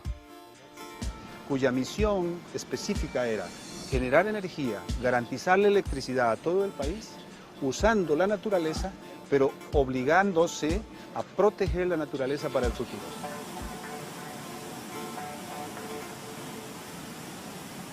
Es uno de los primeros países del mundo que ejecuta la sostenibilidad ambiental. But you want to be carbon neutral by 2021. That's a big target. Ciertamente, nos sentimos muy orgullosos en Costa Rica de tener un modelo que nos garantiza energía, que es nuestra propia energía, que dependemos muy poco de la importación de hidrocarburos y somos muy condescendientes con nuestra naturaleza y con el cambio climático que afecta al mundo.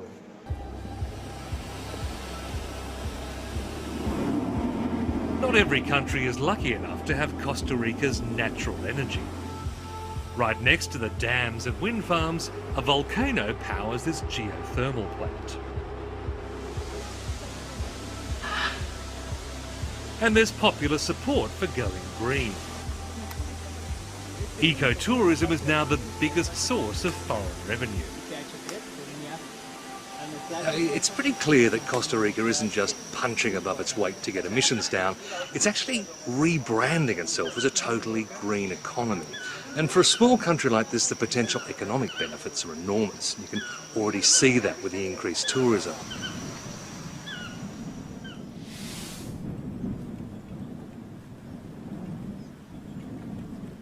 Donald Varela Soto and his wife Pip run a small farm and a tourist lodge. I think Costa Rica is one of the few countries in the world who has set standards very high for conservation and the environment. Why do you think little Costa Rica is so determined to do something about this? Why is it so important here? I think it's related to two things. One is having very smart people a very long time ago who decided to not just cut everything and be productive in terms of agriculture and development industrial. People that decided that instead of having an army, they wanted to have education and conservation and really good health care system. And that over the years, that was empowered by the development of the tourism, the ecotourism in the area.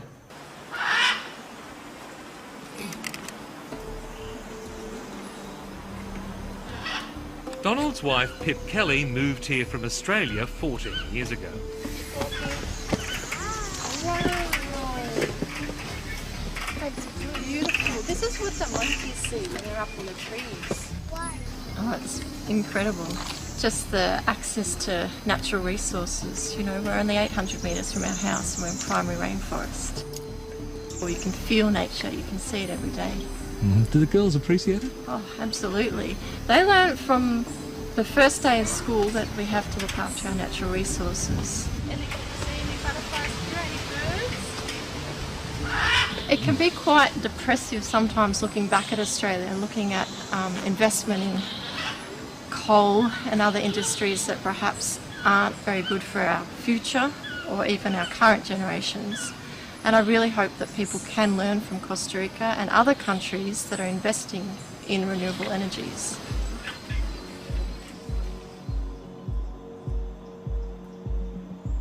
Costa Rica hopes to be the model other countries can follow in Paris.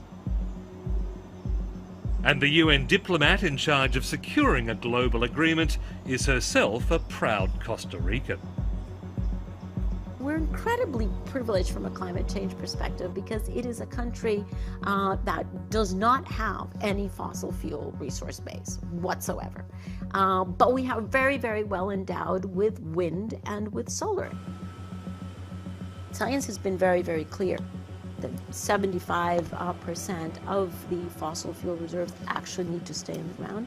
And what that means for coal, which is the most carbon intensive, is that no new coal can come online if we're going to stay within 2 degrees or under that. And that's why Paris is so important. The UN's climate change negotiations aim to limit global warming to 2 degrees Celsius above pre-industrial times. That would mean serious changes to the way the world gets its energy.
So I decided that I wanted to experience what a slum was like because I had never been to one before. So I booked a train for the next day from Jaipur to Mumbai to go spend 24 hours in the biggest slum in all of India, Dharavi.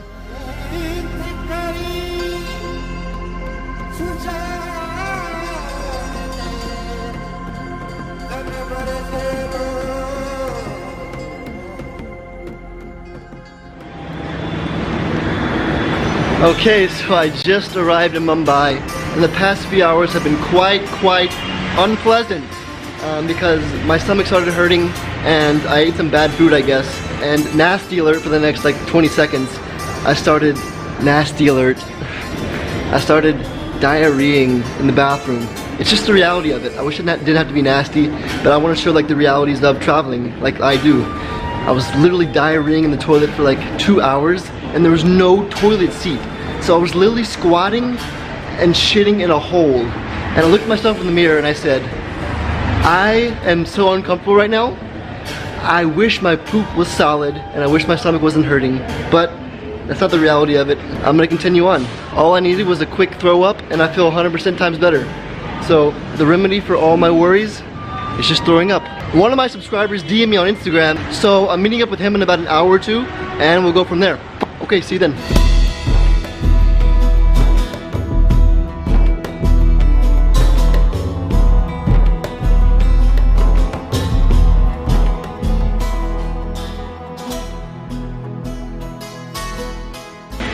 Okay, I'm here with my friend Vivek. Hello guys. He DM'd me yesterday saying, are you in Mumbai? Or when are you going to be in Mumbai? And I said, actually, tomorrow. So I brought him along just for safety purposes, and also I don't speak Hindi, and so in the slums that might be helpful to have a translator. What did you say yes to this? Not many people would say yes to coming to this. It was new for me as well. I haven't been here, I haven't lived here, and it felt like, you know, coming out of your comfort zone and doing something new. So I just said yes, you know. And Marshall's a great guy.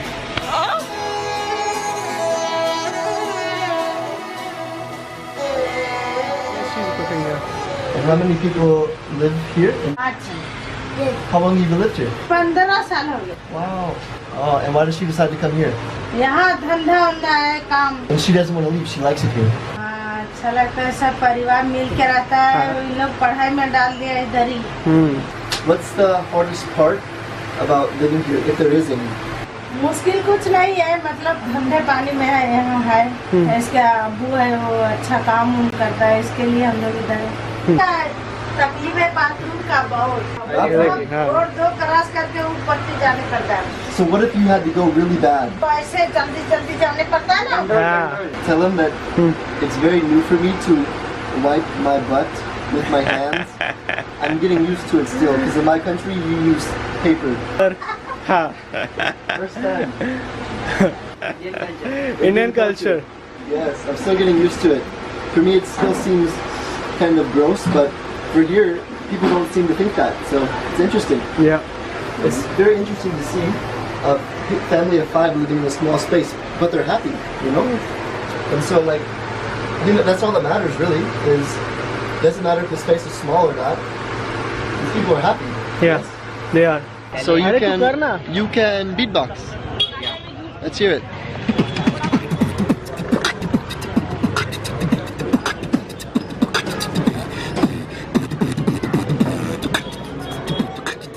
We found another house and we're gonna go ask them some questions. It seems like the roof is mostly a tarp, which is, I've never seen that before, so let's go ask them some questions.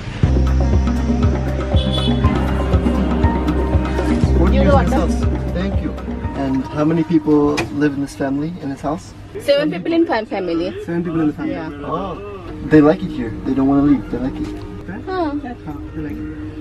What's the toughest part about living here? If there is any tough parts? No. No worries. No worries. Simple living. Simple, happy. Yes. Very simple living and happy, yes? Happy family. Happy family. She said happy family. Happy family.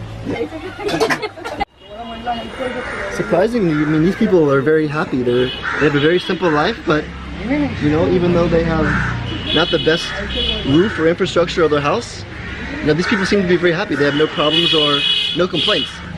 What are you feeling like? Honestly, it's new for me as well. It's surprising for you. Yeah, it was really surprising for me that they didn't have any complaints, you know. The truth about India is, I feel like, in my experience, India just seems poor. It's not really poor. It seems poor, but it's not poor. It's not that they don't have any problems, but it's just the way of their living that they're happy with what they have and they're ready to, you know, do it all on their own.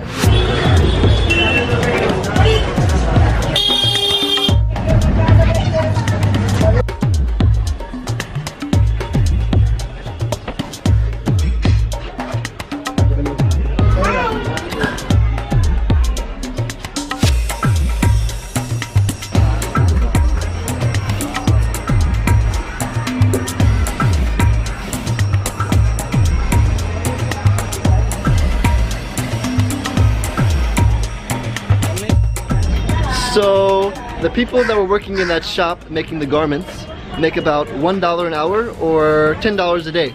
So when you see stuff in America called Made in India, it comes from a shop that looks just like that. So I've always seen the Made in India tags, but it's cool to see where the stuff is actually made. How did this trash get here?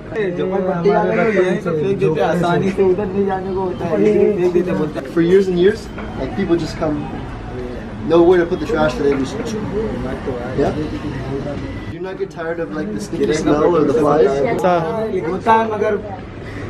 रहना पड़ता है हमको भी सरकार को अपना रहना पड़ता है काम चोरी करते हैं अगर सरकार करना चाहे तो करेंगे कर सकते हैं मगर हम पीपल्स कितना करेंगे मतलब एक्चुअली रीजन में हम लोग की गलती है हम लोग को वहाँ कचरा उधर डस्टबिन फेंकना चाहिए बट हम लोग यहाँ पे फेंक देते हैं यहाँ पे इजी है ना स्वच्छ भारत अभियान का तो कुछ मोटिव नहीं रहा क्योंकि कोई वो सिंसियरिटी से कोई काम नहीं करता है अगर हम सही रहेंगे ना तो गवर्नमेंट उस पर थोड़ा वर्क करेगी ये भी हो सकता है Asked him like, does this trash cause disease? Yeah, he said it does. It does cause a lot of diseases. Fever भी होता है टाइफाइड की भी बीमारी होती है फीवर टाइफाइड मलेरिया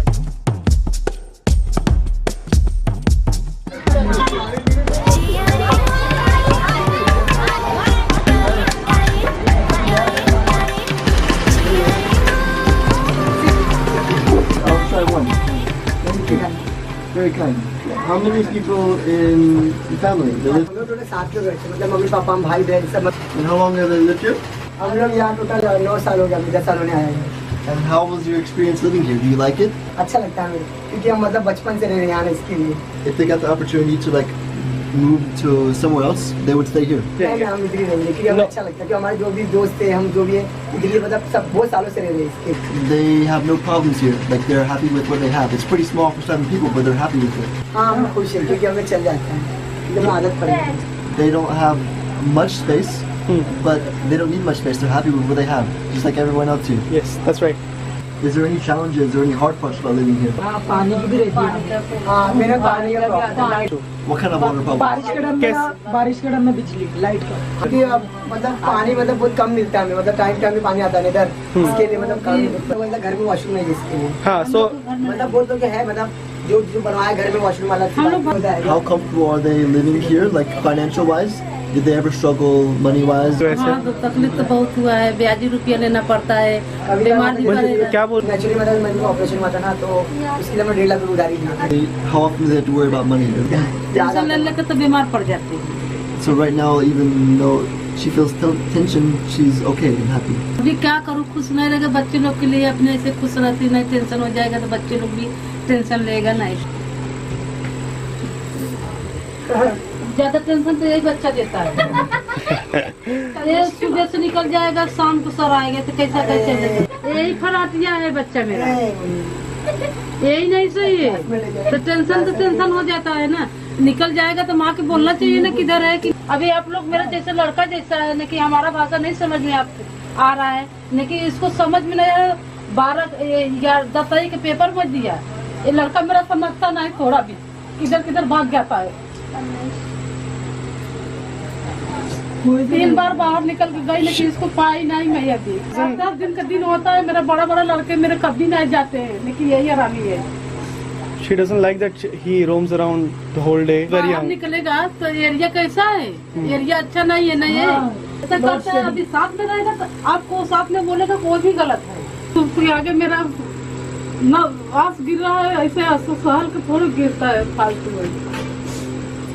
अब बस चिल्ला जोन के मारे है अभी मेरा किडनी खराब बीमारी है। अभी मैं खराब बीमार मर जाए कि कौन देखेगा तुम लोग? देख मेरा दवा, अभी मेरा दवा के लिए मैं एक दिन नहीं चलती है और मेरा आदमी एक क्षण मेरा विश्वास का नहीं है, बोलता तू मर जाएगी तो मेरा दिमाग नहीं है। I think we should stop recording.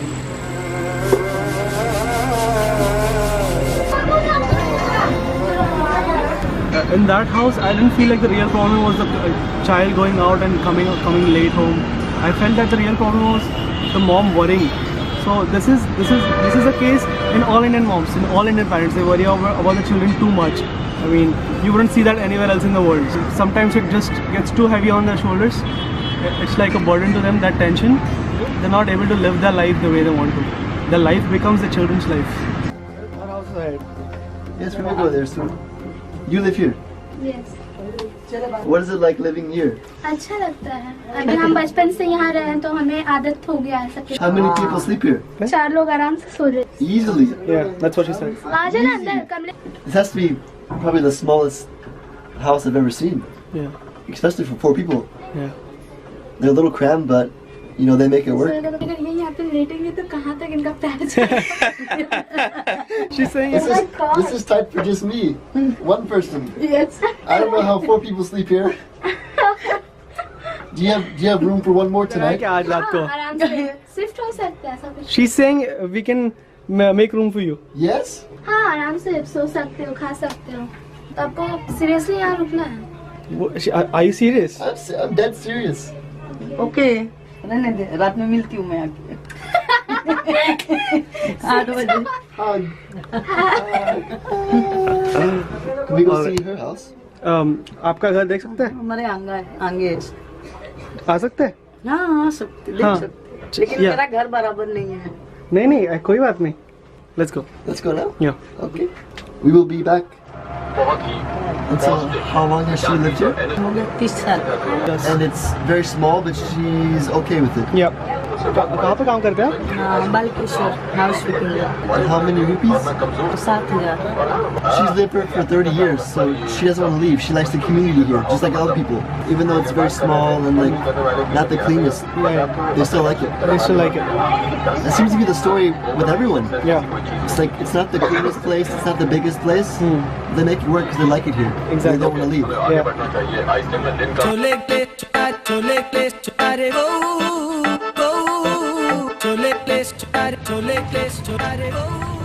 You're here with Mom, Kajal, and Vivek, and what's your name? Kamlesh. Yeah. And Kajal is making dinner for us. Very kind of her. They don't know what I'm saying right now, but they're very kind, and we will stay with them tonight and eat dinner. Yep. And enjoy their company. Yes. So very excited. Be honest with me, Vivek. Yeah. At the beginning of today, would you have guessed that we'd be right here, right now, Honestly, in the slums, getting food prepared for us? No, I didn't think that. I knew that we'd be hanging around the slums, but I did not expect this happening. Like, I appreciate your optimism, and with the force you went into this challenge, it's amazing. Like, this is we just got served hot food. You gotta see this. This hot food served to us right now. Kajal and her mom just prepared us food, and I was like, wait a second, you guys eat. Why should we eat first? Where's your food? And then what'd they say? So in the culture, the men eat first, and after the men have eaten, then only the women eat. So men eat first, then women eat. That's the reason they want us to eat first. I don't know about that rule. I like fairness, you know? We actually invited Kajal and her mom to eat dinner with us. It was Kajal's mom's first time eating before her husband.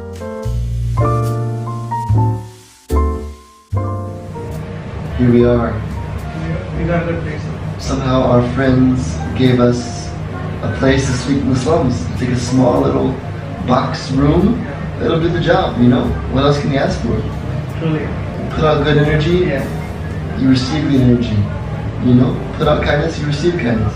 And so, even in the crammed slums of India in Dharavi, you can even find someone that's kind enough to accommodate you. And so I don't know where else you can prove that kindness exists everywhere than in the slums of Dharavi, one of the biggest slums in the world.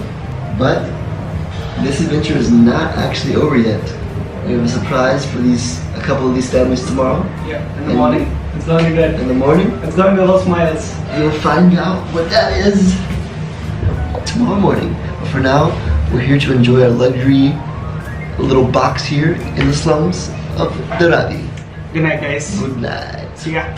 The 24 hours is complete. We just spent the past 24 hours in the biggest slum in India. So yeah, we did it. But before we end this video, I want to give back to a couple of families. A lot of families here seem like they really don't need any financial help or like any assistance at all, but there were a couple of families that seemed like they really could use it. So one of the families that gave us food and then they made sure we had a place to stay, I want to definitely give to them. So I'll be giving them 5,000 rupees. That's awesome. He said that It's really good. I asked it's gonna him, mean a lot to them. yeah, I asked him like what a good amount was that would be like very impactful for these families, and you said 5,000 rupees. Yeah.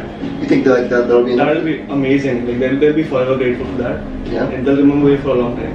Okay, so now we're going to go give the 5,000 rupees to the family that fed us last night and give us a place to stay. Let's do it. I wanted to say that I really appreciate like the kindness and generosity that you guys provided for us. You gave us dinner and then a place to stay and also breakfast. Like even though you guys have like very little, you still give to us and like that really means a lot. उनके country में ऐसा नहीं होता. Does this happen in your country? Are people so giving in your country? No. No, नहीं होता. Oh my God. हम लोग के थोड़ा सा रहेगा, कोई चीज थोड़ा सा रहेगा, जिससे घर के रहो बाहर के रहो, थोड़ा थोड़ा सब बांट के खाओ. सोते गरीब में ऐसे भुइया में सोते हैं, बैठते हैं. तो इस समय में बड़ा बड़ा आदमी हम लोग के साथ में नहीं आएंगे, नहीं बोलेंगे, नहीं बैठेंगे, नहीं कुछ. जैसे आप लोग आए तो हम लोग का अच्छा लगा. It's just, that doesn't matter where you live or like how much money you have. Just like, I just want to be surrounded by like kindness and love. And so I wanted to like help out in a way because I am a little more fortunate financial wise. And so I wanted to give you 5,000 rupees to help. For you, 5,000. Thank you so much. You're so welcome. I hope you're able to use it for your family, yes, and just to like be a little more comfortable. My country is a little more like you make a little more money, so like I'm able to give here in India. हर महीने मेरे घर पे आना, मुझसे मिलके जाना. She's like, come to my house every month then. पैसे के लिए नहीं, मुझसे मिलने के लिए. Not for the money, just to meet me. Oh yes. ठीक. जैसे मेरा लड़का है, लड़की है, ऐसे आप भी लड़का है. कितना छोटा घर रहे, चाहे कुछ रहे, कोई भी हमारा दरवाजा आ जाएंगे. कोई भी आएंगे, मैं बैठा के एक लोटा पानी जो हमको शक्ति है. That's very nice. Okay, so now we're going to the next family's house that we're going to give the 5,000 rupees to. Yes. Let's go. Let's go. No, no. 5,000 rupees to help. Thank you.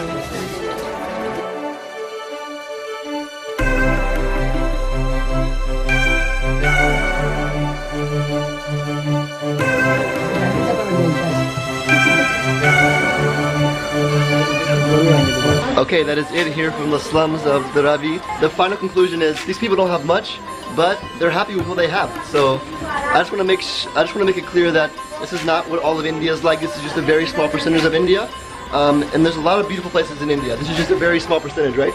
Small percentage of Mumbai, not even India. It's just a small percentage of Mumbai. Yeah. So India has a lot of beautiful places, but that is it from here in the largest slum in India.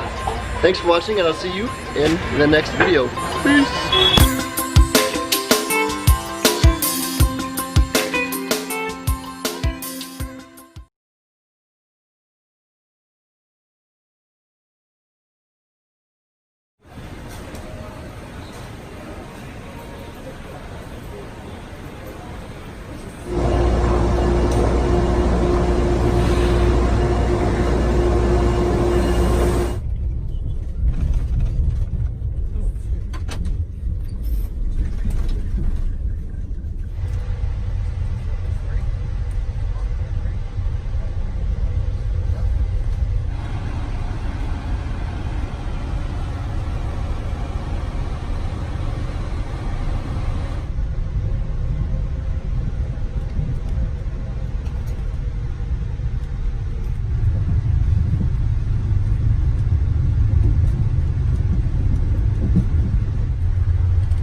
to Buffalo stop.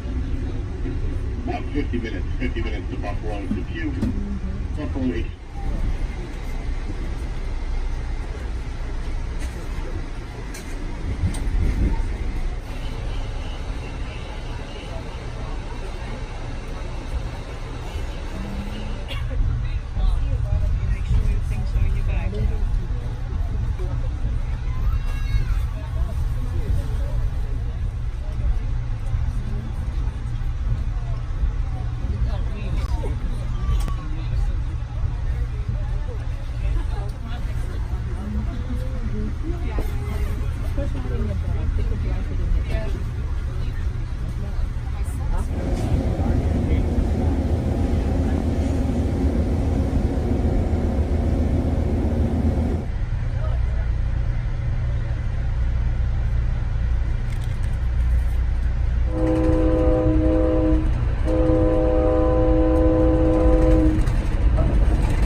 We are going to be doing the polar plunge. Please don't make me do it. Look at the water we're jumping into. Alright, here we go!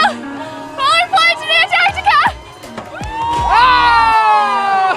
I can't feel my body! We're Kara and Nate. We've been traveling the world full-time for the last 4 years, and last week we embarked on our biggest adventure yet, a 2-week cruise to our 7th continent of Antarctica. This trip has been filled with stunningly beautiful views, thousands of adorable penguins, majestic humpback whales, This is incredible. a leopard seal on the hunt, and we even spent the night camping outside in the snow.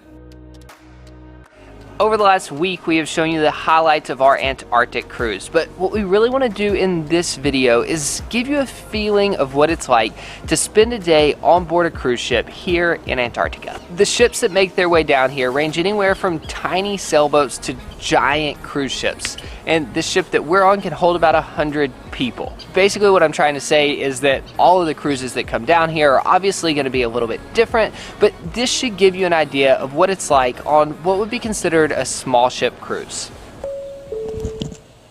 Good morning everyone, it's 7:30 on Sunday the 23rd of February and we're here just entering the Arara Channel with the beautiful landscape of Antarctica surrounding us. Just to let you know that we do have quite windy conditions outside. It's 25 to 30 knots of wind. We're coming into the Arara Channel and heading towards Danko Island that we can see ahead of us, and when we get there we'll see what the conditions are. It's 1 degree centigrade outside, so a chilly, windy, breezy morning here in Antarctica, but incredibly beautiful as well. Breakfast is starting up in half an hour at 8 o'clock. We'll see you there.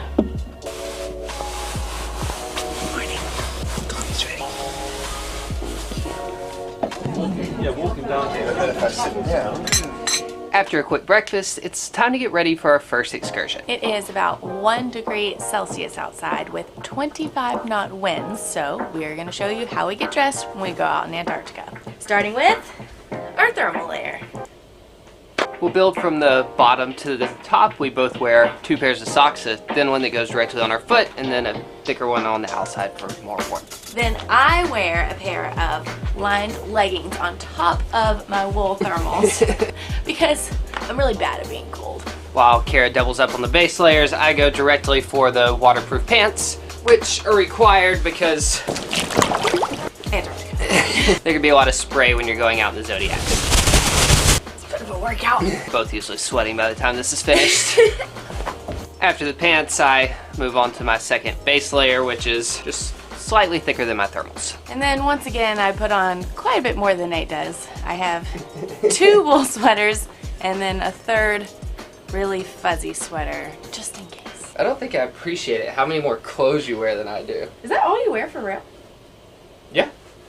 It's supposed to be one of the colder days today, so this is like the maximum amount of layers that we're wearing. I don't have anything else. This is everything. Next, we each have one of these fleece buffs. So they work as like a scarf to hold all of our heat in, but when we're on the boats, being able to cover our face and our ears with it makes a huge difference. This is how I see Kara most of the time. You just have to tell if she's happy based on her eyes. This is all of the base layers, then we move on to the more serious stuff. We both have a heavy down jacket. This is when things really start to get hot. Woo! Then we both have these waterproof and windproof parkas that they gave us to wear as our outer layer. These are super legit. At this point, we're almost finished. Just a hat. And? Where am I? I've lost my gloves. Gloves. Oh, where did mine go? Oh, found it. Once again, Kara wears the big warm things, and I just wear these thin little gloves because otherwise I can't operate the camera if I have these big fluffy fingers. So my fingers are always cold by the time I get back, but it's worth it. Oh yeah, one more thing. Two more things. These are self-inflating life vests. If we fall in the water, apparently these explode and keep us afloat. These are required to get the Zodiac. The very last thing. These super hefty waterproof boots. And that's about it. Now we have to go outside immediately before we overheat. One thing about traveling in Antarctica is that you have to be flexible. The conditions here are dynamic, they're always changing, so every morning we get a vague schedule of what we hope to do, but things could always change. Kind of like this morning. We were supposed to land on Danko Island, but when we got there, the wind was up to 35 knots. There was no way they could safely deploy the Zodiac, so now we're sailing somewhere beautiful in search of a sheltered harbor where hopefully we'll be able to get ashore. Good morning again, everyone. Stand by for Plan C. I'm not sure if you could hear that, but now we're on to Plan C. We just got to the bay that we were planning on entering for shelter, but it's completely filled with ice, so we can't get in. So now we're going in search of another island that they know about where hopefully the conditions are better. But whatever, it doesn't matter. This is, no matter what you're doing, every day in Antarctica is incredible. This is just a great excuse to enjoy another cup of coffee.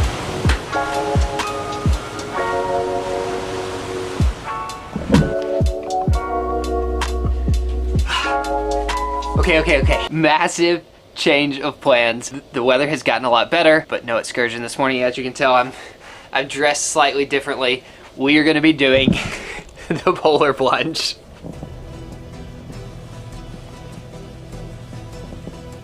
Don't make me do it! Please don't make me do it. You have to. I'm so scared. I'm shaking. My heart is literally beating out of my chest. I don't know if I can do it. I'm so scared. I just want to get all my body temperature up before we go. I can't believe I'm doing this. I'm already cold.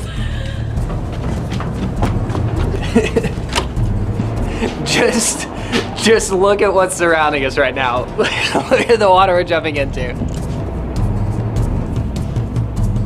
We're pretty much surrounded by glaciers on all sides.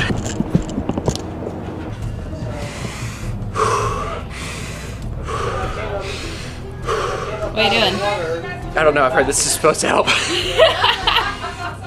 I think it's happening. I need to do some push-ups. Oh my god! It's freezing!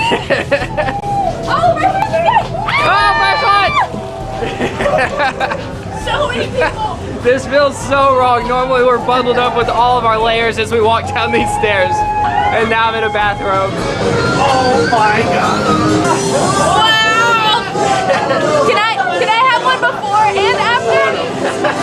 Cheers!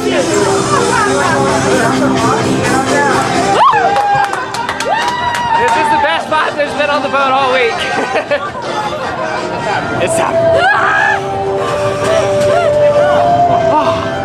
Oh, that's much colder now. I don't want to play it off. Here we go. I hate it. It's your turn. Alright, here we go! Polar plunge in Antarctica! Ah! That's so cold! That's so cold! I can't move my body! Am I wearing pants? I feel like everything just came off. I can't breathe! Go, Nate! What's the worst part there, Nate? Oh, this strap is cold. What are you gonna do, Nate? I'm just gonna jump. Go, Nate! Okay, ready?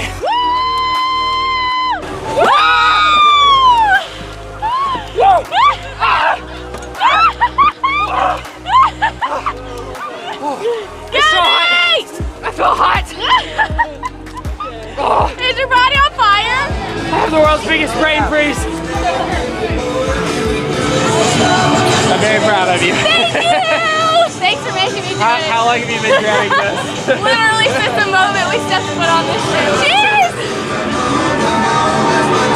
We did it! We did it! I'm not even cold. I know. I'm not even cold. Let's do it again. Now it almost feels warm to stand outside. To be outside is warm. It's funny how that happens. As soon as my body went in, I couldn't feel anything. I had to look to see if my bathing suit was still on. Because I didn't know. I couldn't feel anything. I was completely numb to where I was like, am I still wearing pants?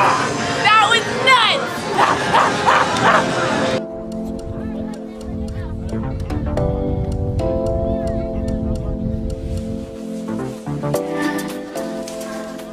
All right, we just took a super hot shower and got warmed up. It is about 12:30 and we're gonna head downstairs for lunch. So lunch is always served buffet style. We've got a very nice salad bar, sandwiches, garlic bread, pastas, risotto, dessert, cheese plate, fresh fruit, soup. And what is this? Roast leg of lamb. Wow, that looks good. Yeah. We are attempting not to pack on what we've named polar pounds because we have 3 giant meals a day and there's not a lot of physical activity. So we try to have a salad for lunch every day. After lunch, we typically cruise for a couple hours to our next destination. So I always get a hot coffee and just enjoy the views along the way. But we have learned to never get too far from our camera or a warm jacket because you never know what you're gonna see outside, just like yesterday. They just came over the announcements and said that there are killer whales outside of our ship. I can't get my clothes on fast enough. Oh, sorry! It's okay, it's okay. Orcas are the one thing we haven't seen yet. No standing on here. Can you see him? There. No, that's not humpback. That's not what we came here for. Just a humpback. There they are! Wow!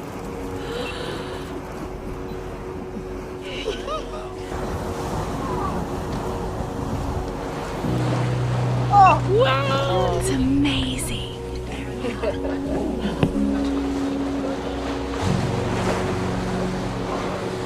Oh!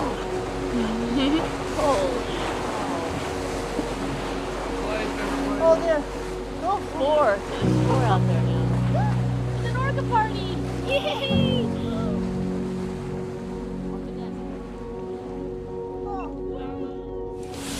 That was fun. They came and said hello and then they left. Ship went into panic mode. Literally Everyone flooded the deck. Everyone was like half dressed. If you ever want to get me out of bed super quick, Nate, just tell me there are orcas outside. I've never seen you get dressed that fast. All right, and now it's time to put all of our warm clothes back on. It's time to head out for our afternoon excursion. So this afternoon we were supposed to be going ashore at a place called Nico Island, but kind of like this morning's excursion, this afternoon's is up in the air as well. The weather's a lot better, so we're definitely getting in the Zodiacs, but there is a ton of ice, so we're not sure if we're actually gonna be able to make the landing. But we are getting off the ship, and not in our bathing suits. The pink stuff is sanitation, so we don't take any bacteria onto land, assuming that we have the opportunity to step on land.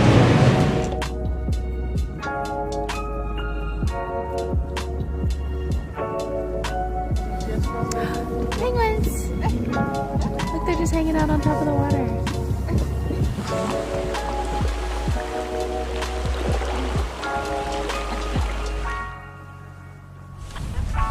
Found a seal.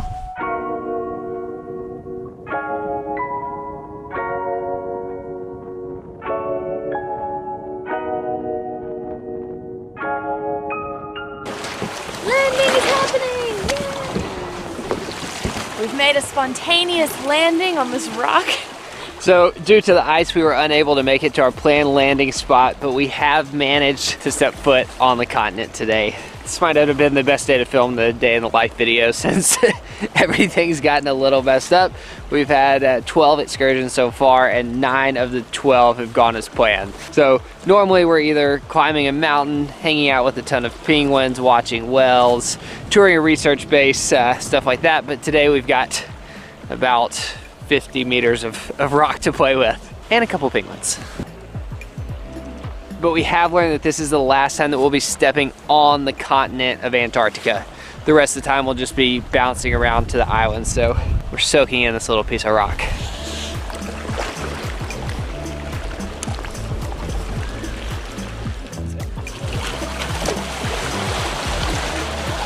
Heading back to the ship. I hope you enjoyed the kind of spontaneous landing at This the time every place day, we that I all meet don't in the know what it's lounge called. to discuss what we hope to be doing tomorrow. But as you saw today, our plans changed. Antarctica, exactly. So that was back on the Antarctica. Dinner starts every night at 7:30. It's a little fancier. It's 4 courses. You order off a menu. And tonight I'm going to start with the deep fried crispy calamari. For my soup, I'll go with the maple roasted pumpkin and ginger. And then for the main course, the grilled salmon. And I'll finish it all off with the baked New York style cheesecake. Hence the reason we're gaining the polar pounds. As you can see, there wasn't a lot of activity today, but a lot of eating.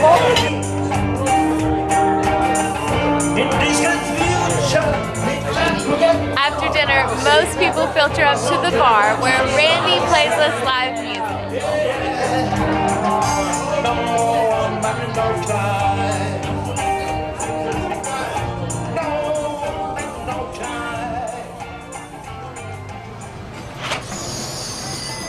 And that completes a day in our life on board a cruise ship in Antarctica.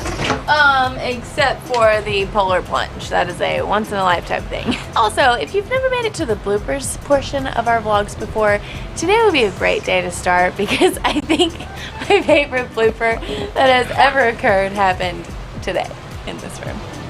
Are you okay? You feel alright? You gonna be okay? You'll be okay. Hilarious. Don't fall. This is situation.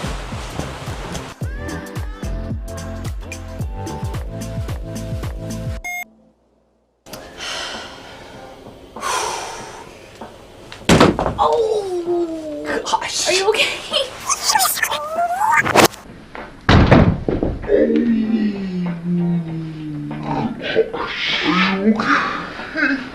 Are you okay? You jumped so high. Are you okay? Are you gonna be okay? Do you have a concussion? From a scale of 1 to 10. No, I had a soft spot in the ceiling. Are you sure? Yeah. How many fingers am I holding up? 4. I think it's the worst it was. One of the dumber things I've ever done.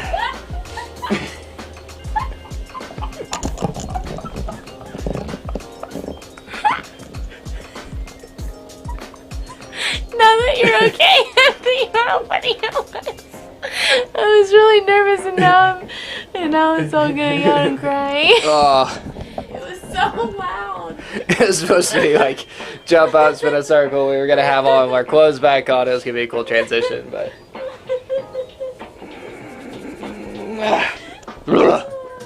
All right, let's try that again. Oh man, that was so good. All right, and I don't know how we're gonna be able to do this, seriously. Come on, we got this. You laughed, it made me laugh. All right, and now it's time to put all of our warm clothes back on.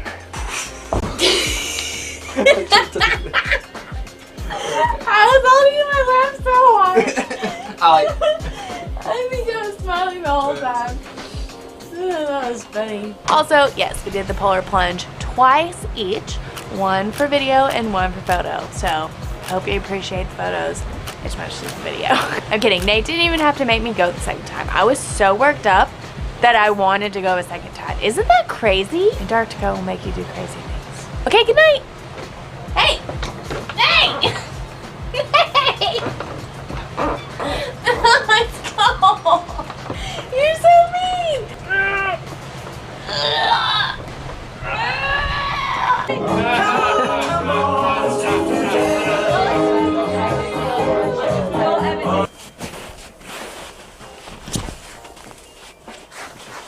Hey!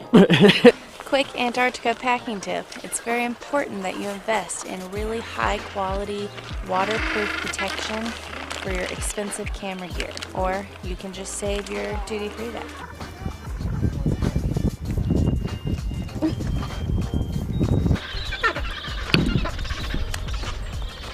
Hey.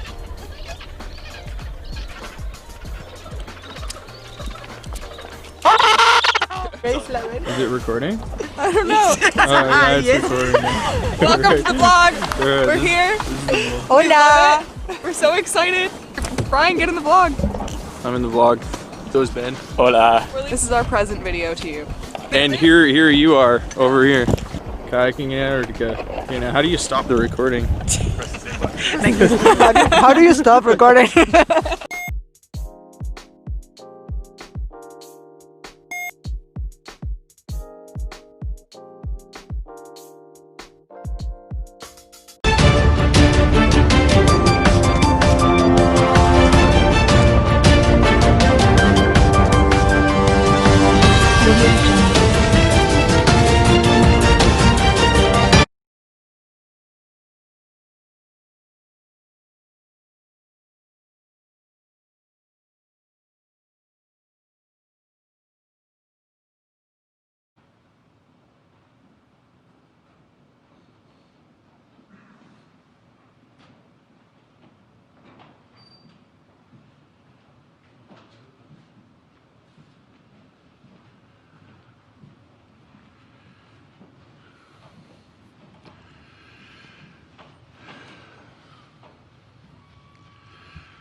Well, good afternoon.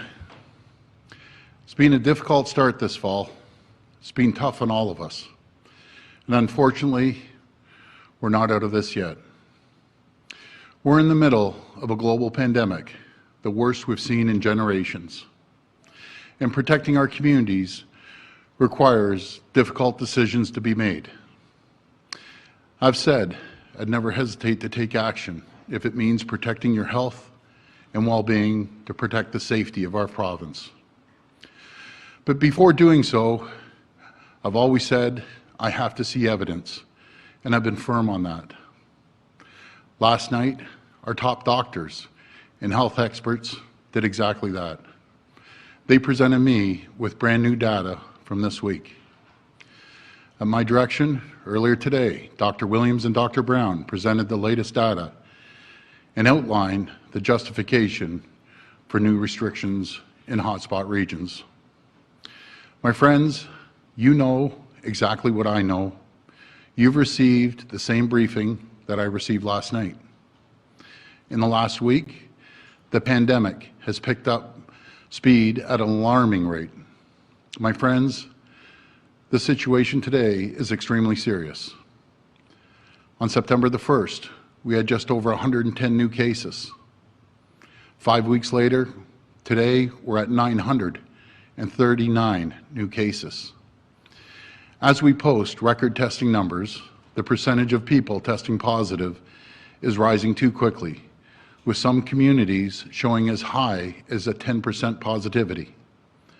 The virus is starting to spread to older people, as number of contacts for every confirmed case has exploded, sometimes in the thousands. All trends are going in the wrong direction. Left unchecked, we risk worst case scenarios, first seen in Italy and New York City. And increasing cases is just one part of the story.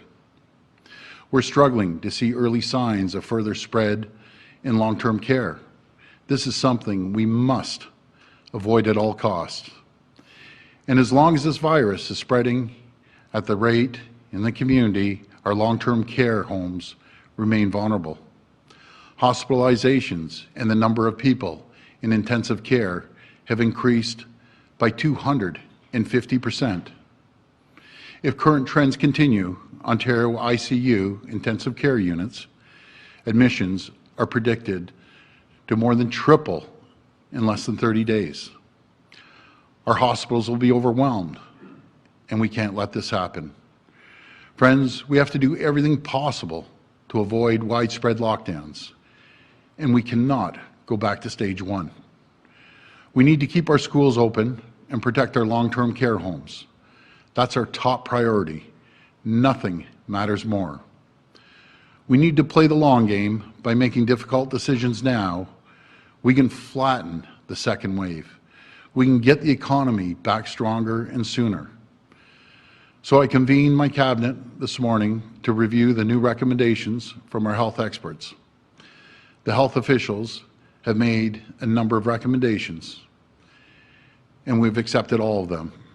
Effective Saturday, 12:01 a.m., we're implementing new public health measures for Toronto, Ottawa, and Peel Region. Restaurants and bars will be closed for indoor dining. Takeout delivery and outdoor dining will continue. Indoor gyms and fitness centers will be closed. Outdoor services and fitness centers will be permitted. Cinemas, theaters, casinos, racing establishments, museums, galleries, and attractions will all be closed in these communities. No personal care services will be allowed where face coverings must be removed for the service. Food courts and indoor dining at malls must be closed, except for takeout. All retail stores can remain open. Schools will not, I repeat, not be closed. Places of worship will not be closed. These measures are in effect in Toronto, Peel, and Ottawa for 28 days, after which they'll be reviewed by the Chief Medical Officer of Health and the Public Health Measures Table. I can't stress this enough on how difficult, how painful it was to make this decision. My heart just breaks for these folks, and I understand what this decision means to each and every one of you. And I can tell you, I didn't sleep last night. Believe me, this weighs heavy on me for making this decision. I know what this will do to businesses who are already struggling. I want to talk directly to business owners and workers who will be affected by this. I've been fighting for you since day one, and I'll continue to fight for you. I'll do everything in my power to support you, and we'll never forget the sacrifices you're making. I was working through the night with the Deputy Prime Minister. They understand how serious this situation is. And the package of supports that they announced earlier today will make a big difference. They're extending the rent subsidy, the wage subsidy, and business loans. And for our part, we're ready to do whatever it takes. We won't spare any expense to keep you going right now. We won't spare any expense to support you through this. That's why I've directed my finance minister to make $300 million available to support affected businesses. This funding will assist small businesses with their next fixed cost during the next 28 days. This will include waiving provincial and municipal property tax bills, as well as hydro and natural gas bills.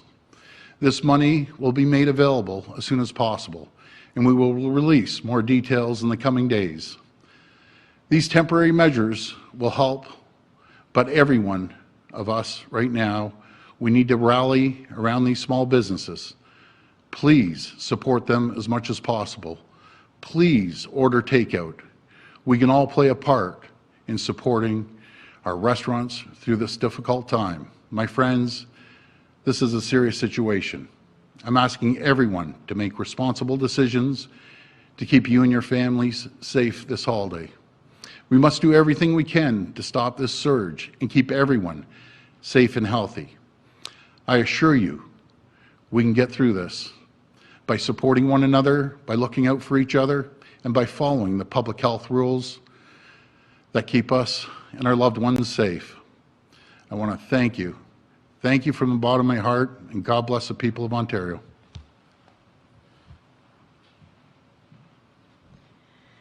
Thank you, Premier, and good afternoon. I want to start by reiterating that protecting the health and well-being of all Ontarians has always been our government's top priority. As the Premier outlined, we are seeing a concerning trend in the number of cases and the number of outbreaks. We are seeing the number of contacts for confirmed cases as high as 100 people. The curve is not just growing, it's growing exponentially. Numbers have increased significantly, and we need to take action now and do everything we can to avoid a very severe second wave. Our hospitalization and ICU rates are also increasing significantly, putting our health system capacity at risk.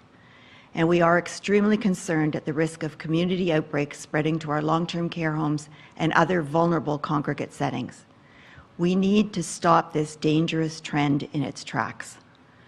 On the advice of the Chief Medical Officer of Health and public health experts, we are tightening public health measures in Ottawa, Peel, and Toronto to a modified Stage 2 for a period of at least 28 days. We are prohibiting indoor service in restaurants, bars, and other places people go to for food and drink, including nightclubs. Indoor gyms and fitness centers will be closed, as will conference and convention centers, with an exception for the courts. While these measures are being applied in Ottawa, Peel, and Toronto, we are also advising everyone to limit trips outside their homes except for essential purposes such as work, school, groceries, medical appointments, and socially distant outdoor physical activity. This was certainly not an easy decision. We know that we are asking for very real sacrifices from Ontarians. But this is about potentially preventing something much worse. We need to act now to keep our schools open, to protect our seniors and our loved ones in long-term care, and to avoid the need for stricter measures in the future. And I do want to remind everyone that the best way to protect one another is the same advice we've been following since this outbreak began in March. Maintain physical distancing. Wash your hands thoroughly and regularly. Wear a face covering when physical distancing is a challenge or it is required. And please stay home when you aren't feeling well, even with mild symptoms. And please download the COVID Alert app to your phones if you have not done so already. We know this is no small sacrifice, particularly as we are entering the Thanksgiving long weekend. Please only celebrate with those in your household and gather with friends and family virtually. We all need to heed the advice of our public health experts if we are to stop the spread of COVID-19 and prevent future lockdowns. Thank you. Okay, we'll go to the phone line for questions. First question, please. First question comes from Haley Cooper of News Talk 1010. Please go ahead. Hi, Haley. Thank you. Hi, Premier. You mentioned that we run the risk of turning into an Italy scenario or New York scenario if people don't take each and every restriction seriously. Yeah. So we wanted to know how long until that becomes reality if people don't take these restrictions seriously. Would it be 5 days? Would it be 3 weeks? Would it be 2 months? I'll pass that over to one of the doctors, Dr. Brown, Dr. Williams.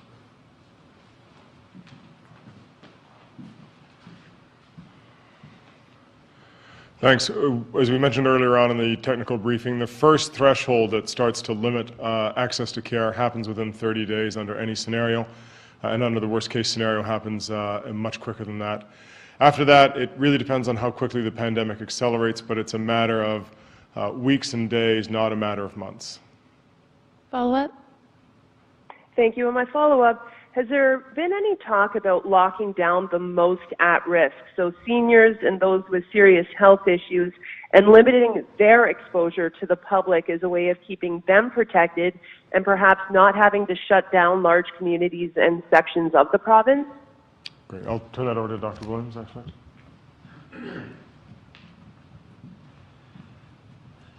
So as in the first wave, we didn't lock down our seniors over the age of 70. We asked them to stay home. We asked people to support them in their home settings. We knew that sometimes they had to go out for medical reasons and sometimes to go and get medications to keep their external visits down in frequency and in scope and range. We're asking them again to bring those aspects back again. We ask them to be careful as we have, especially in the zones, the hot zones we've talked about, and some others that are getting more activity at this time. So they need to limit their outdoor activities, limit their contacts. If you're going to do combine with a household that you have been, ensure that you are aware of what their exposure has been limited and that you're very careful with your contacts. So we're not locking down, we haven't done before, but we have given strong recommendations to limit and limit your exposures and to be careful except for very essential and critical components. And we know you did well in the first wave. We need you to do it well again this time. Next question. Your next question comes from Cynthia Mulligan at City News. Please go ahead. Hi, Cynthia. Hi, Premier. With all due respect, it seems like you were the last one to see this coming. There have been countless pleas for you to crack down further from the Ontario Hospital Association, doctors, epidemiologists, the City of Toronto's Medical Officer of Health. Why has it taken so long to come to this realization? Well, I take the advice, and I always will, off our health table, our scientists, our epidemiologists, and I got advised last night, and I went through the briefing at 7 o'clock last night. I made a decisive decision to act immediately, to move forward with the recommendations. I acted immediately with our finance minister to put together a package of $300 million. I called the Deputy Prime Minister, had a great conversation with the Deputy Prime Minister, and I want to thank the Deputy Prime Minister and the Prime Minister for acting immediately, which I thought would take a few days. They came out today with packages for these people affected, no matter if it's the wage subsidy, the rent subsidy, or us taking care of the hydro, the gas, any overhead costs that these folks are struggling with. Cynthia, believe me, I understand. Talk about staying up all night and thinking about this. These are friends. Like, we all have friends. You have friends. We all have friends. These are friends that we all know. People in our communities that run these small businesses. I stood up here for days, fighting, saying no. We got to keep them going. And after the numbers I saw yesterday, I remember it was a few days ago. There was 500 cases. I thought, okay, can we make it through? And all of a sudden the spike jumped up to over 937 cases, almost doubled in a few days. If I didn't make this decision now, I'd be negligent. We're putting extraordinary measures and support for these companies, and I'll continue to support them. But I'm just asking the people, please, just go by the guidelines. Please order takeout, support these small businesses. We can support them. It was. I'll tell you, Cynthia, it was the single toughest decision I've made since I've taken office, bar none. And I take this serious when we're messing with people's lives, but we can all help out. We can all pitch in. We can have takeout delivery. We can help them. They're going to continue being able to sell wine, beer, and spirits as well. I've asked the finance minister to pull out all stops to support these people. And we will get through this. As sure as I'm standing here, we will get through this together. The whole world is going through this. And the jurisdictions that have had to try to skip over this has come back and bitten them in the backside there. But we will get through this. We will come out stronger than ever before. Follow up. Premier, as you mentioned, just a few days ago, we were at 500 cases a day. I think it was on Tuesday you said that we're starting to see a flattening of the curve, and now, this massive increase. Did your own data let you down? Was it the backlog that contributed to this data coming so suddenly? Have we actually been in this situation for far longer, but the backlog and the testing failures have just made it come to light now. You're right, Cynthia. I remember that distinctly. And these are all the things you sit there and think about. For a few days, we saw 500. We saw a little jump in 600, went back down to 500. And again, when they showed me what you saw today and everyone else saw, I had to act immediately. I was on this immediately. We said we have to move forward with this because we see what's happening or could potentially happen when we see the acute care beds in hospitals jump up 250%, as the data showed today and as they showed me last night. ICU beds could be maxed out in a short period of time. We had to respond, and I'll pass this over to Dr. Brown. Thank you.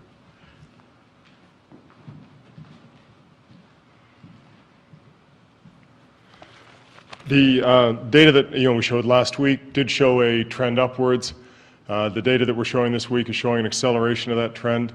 This is the nature of an epidemic that is going to continue to accelerate until public health interventions are put in, and then you'll see the decline in contacts and you'll see the abatement of this surge of the epidemic.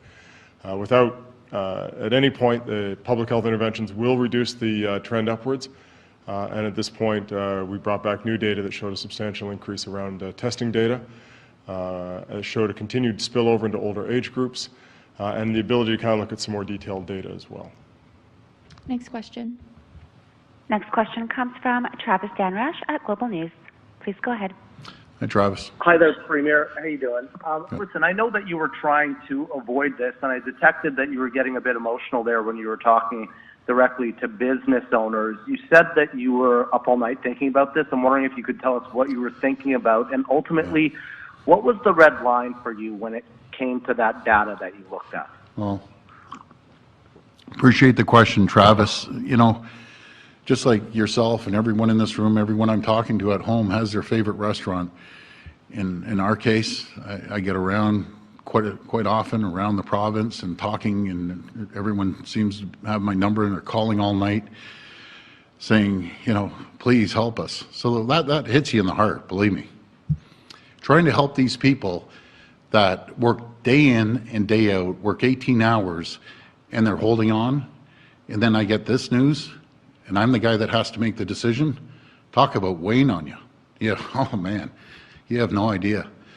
And it's tough, but I want to tell them, we're there to support them. We will get through it.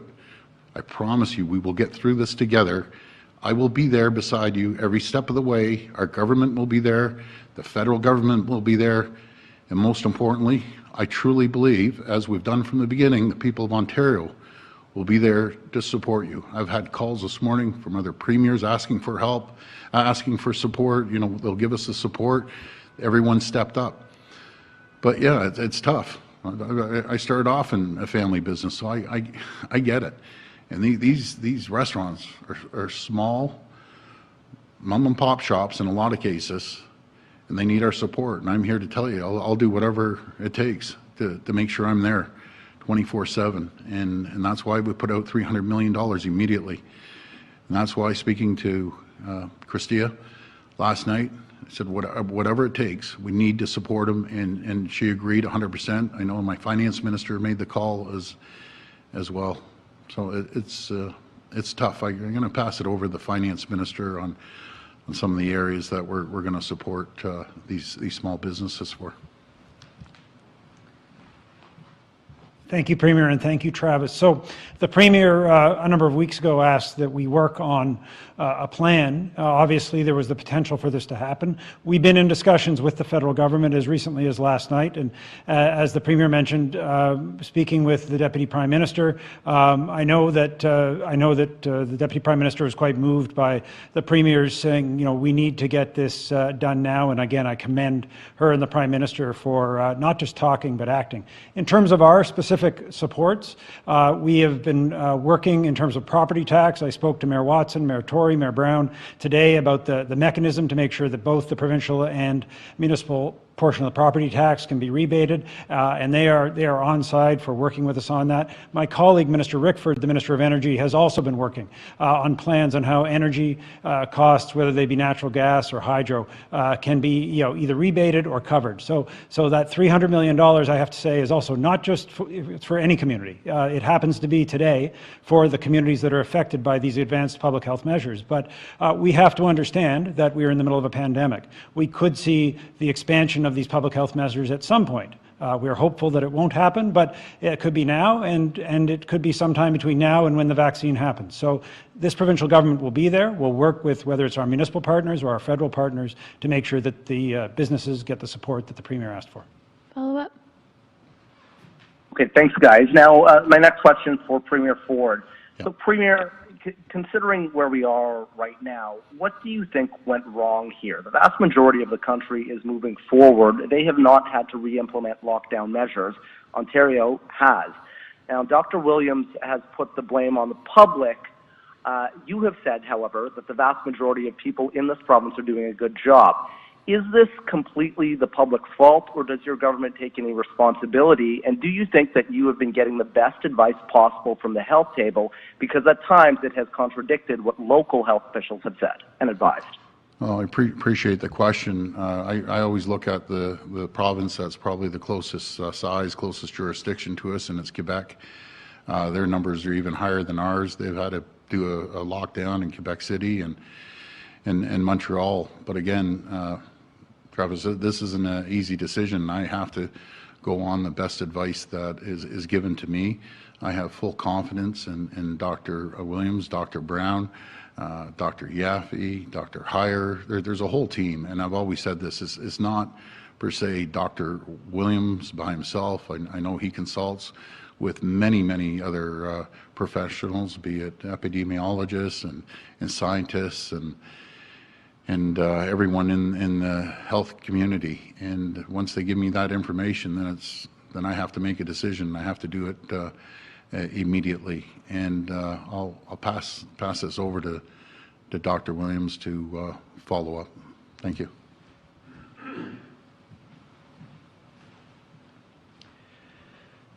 Yes, and I think the question is when you say the blame, I think the responsibility is us as collectively as Ontarians. We've shown, and we talked about that in our technical briefing, that, and Dr. Brown's alluded to the fact that you can't contact your way out of it, contact trace your way out of it, or test your way out of it. If everybody does as we're supposed to do, and we did that during the first wave, people kept the distancing, they avoided contacts, only went out essential things, we showed we can do it, and I think we can do it again. I think people got casual the end of August into September. Our social circles dissipated, and people had many contacts in many different ways. We saw that with the evidence right now with our contact tracing starting to get overwhelmed, where we had only in the first wave sometimes 3 or 4 people, up to 10 maybe, 12 people to follow with a case. Now they say it's quite common to have 20, 30, or 40, even up to 100 with one case in the previous 5 to 7 days.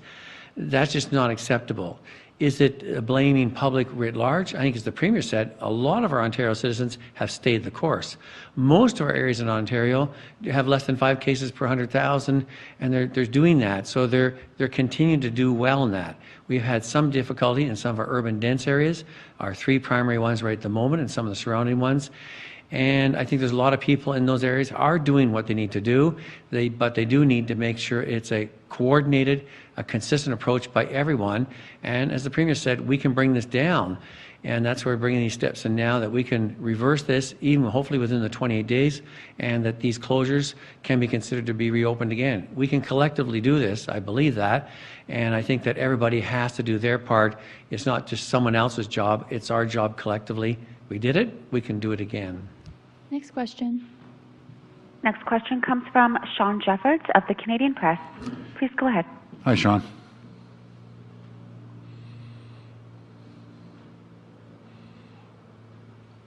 Sean?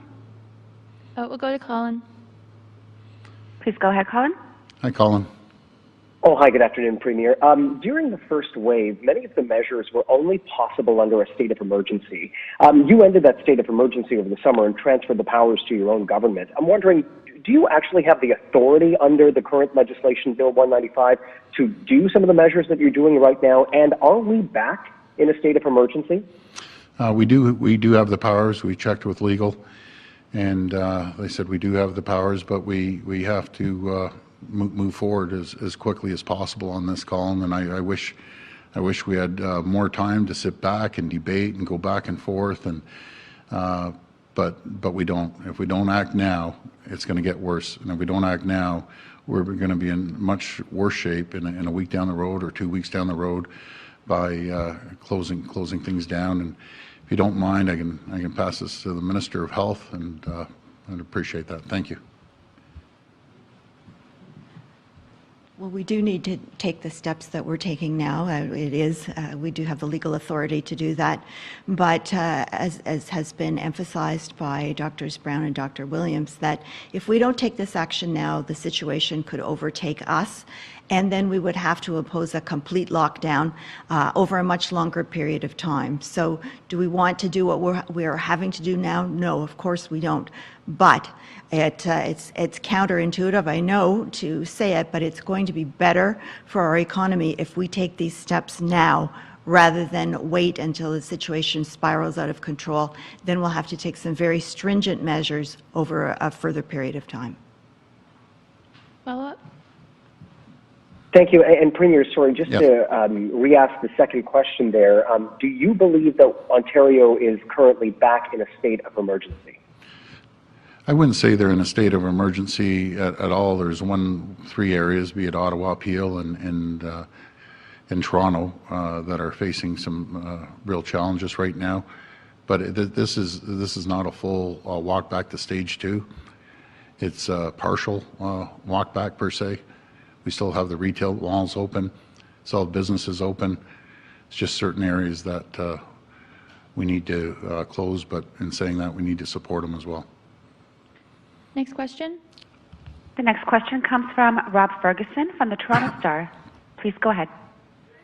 Hi, Rob. Hi, Premier. With all due respect, because I know how much pressure you and Dr. Williams and everyone is in, and things are coming at you fast, but is this action today a sign that your plan of targeted measures has failed? People have been calling on you for at least a couple of weeks to restrict certain things, and you were adamant that it didn't need to be done, and then all of a sudden you're caught off guard by these trends that other people seem to see coming. Well, I wouldn't say that, Rob. You know, I'm always believe that the glass is half full. I also have the pressure of the economy on me too. And I've had so many people, you know, calling, and you know, it's very hard to talk to people when they're struggling and they're just barely getting by. And I have to do the balance between health and safety, which is the #1 priority, versus the economy and keeping people moving. And I think Dr. Williams, and I've said it all along, and I'll continue to say it, and his team they've been very pragmatic. Could have they come to us and said everything gets shut down in Peel, Ottawa, and in Toronto? I'm sure they could have, but they took very thoughtful, methodical steps to do that balance. And after a lot of study, talking to the scientists, epidemiologists, and other doctors, they've decided to take this route, and I support it. And we're going to work with all the business owners to support them and get them through this. Follow-up. Okay, thanks for that answer, Premier. Thank you. In hindsight now, and you do seem a little bit rattled or shaken today, do you think you waited too long on this? And do you think you need to bring some fresh voices into your circle of advisors? Well, with the, did you say French voices? What did he say? Fresh, Premier. Fresh, okay. Yeah. I thought you said French. Well, we're always going out there and getting advice. I know our medical team is constantly reaching out to people right around the country and right around the world, always getting advice and looking at models throughout the world, be it Netherlands versus Germany versus Australia, and we saw what happened in Australia. They jumped ahead. They basically had to do a complete shutdown and go backwards again, and we don't, we don't want to go that way. Yeah, is it tough? Rob, 100% it's tough on me right now because I'm dealing with a lot of lives right now, but I have confidence in the people of Ontario. And a few days back when it was 500 and we saw that for a few days, I felt, can we make it through it? And obviously the numbers spiked up to close to 1,000. And I always will, and I always have to listen to the medical advice. I'm not a doctor. If you want to talk to the economy and numbers, the guy behind me, Rod, is an expert, and I'm pretty good at when it comes to numbers and businesses. That's my forte, but I have to rely on the health and science, and I always will. I may agree, I may disagree, but when the experts come to me and say, this is a scenario, and if we don't do this, this will happen, I'm listening to them. And there's so many experts out there, so many people and doctors that might have a different opinion or whatever, but I have to rely on my team that has brought me through this right from day one. I've relied on Dr. Williams and his whole team, and I'm going to continue relying on Dr. Williams. I don't believe in changing the dance partner in the middle of the dance here. He's been phenomenal, and I'll tell you, I'll stand shoulder to shoulder with Dr. Williams all day long, any day, because he got us through that people that sometimes have a short memory. He got us through the worst of it before and got us back down to 100 cases. And then I agree with Dr. Williams, all of us, maybe even the government. Maybe we got a little too lackadaisical, everyone, when we saw 80 cases with a population of 14.5 million people and everyone thinks it's fine. It came back to bite us as we all went out there. And now we have to tighten it up until we don't have to go to the extreme again. That would be again, it would be an economic disaster if we had to go back to stage one. Last question. The last question comes from Ryan Chmilty from National Post. Please go ahead. Hi, Ryan. Yeah, hi, Premier. I'm wondering, the federal government announced their business supports today. If they had been able to announce them earlier, might you have imposed these restrictions earlier? Well, I got the advice last night, again at 7 o'clock. I acted immediately, and we acted immediately talking to the federal government along with talking to the finance minister, asking him to put a package of $300 million together. But I don't believe the numbers were there. A couple of weeks ago, we didn't see these numbers. We saw them creep up, and then all of a sudden, over a day or two, bang! They literally they doubled. So that's when the decision has to be made. But it's not too late, folks. We can still get our hands around this. We can still move forward. We can slow the curve. We can go the other direction if we just follow the guidance. We did it before. We can do it again, and we will do it again together. Follow up. Yeah, sir. I'm wondering if the federal government's measures, though, the rent assistance and some of the other programs, did they make it easier to impose these restrictions?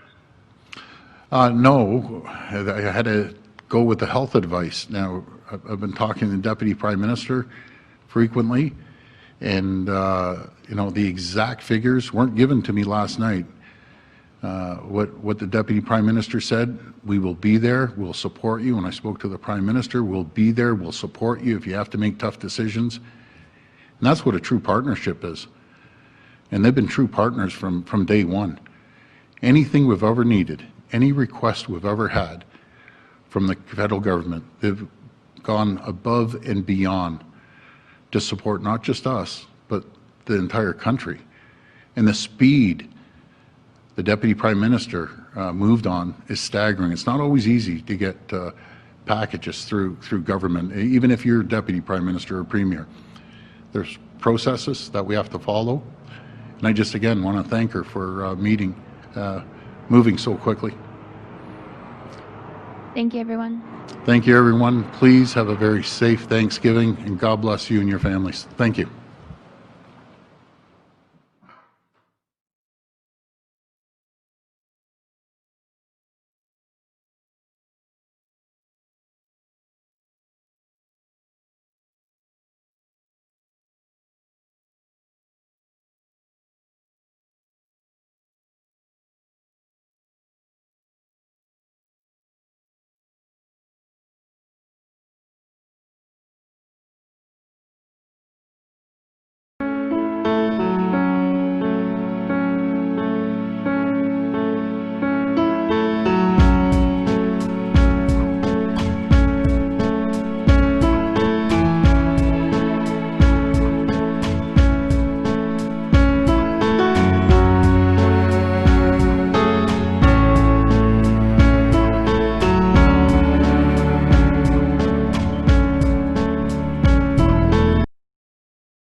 Hi, I'm Michelle Sterling for Friends of Science Society.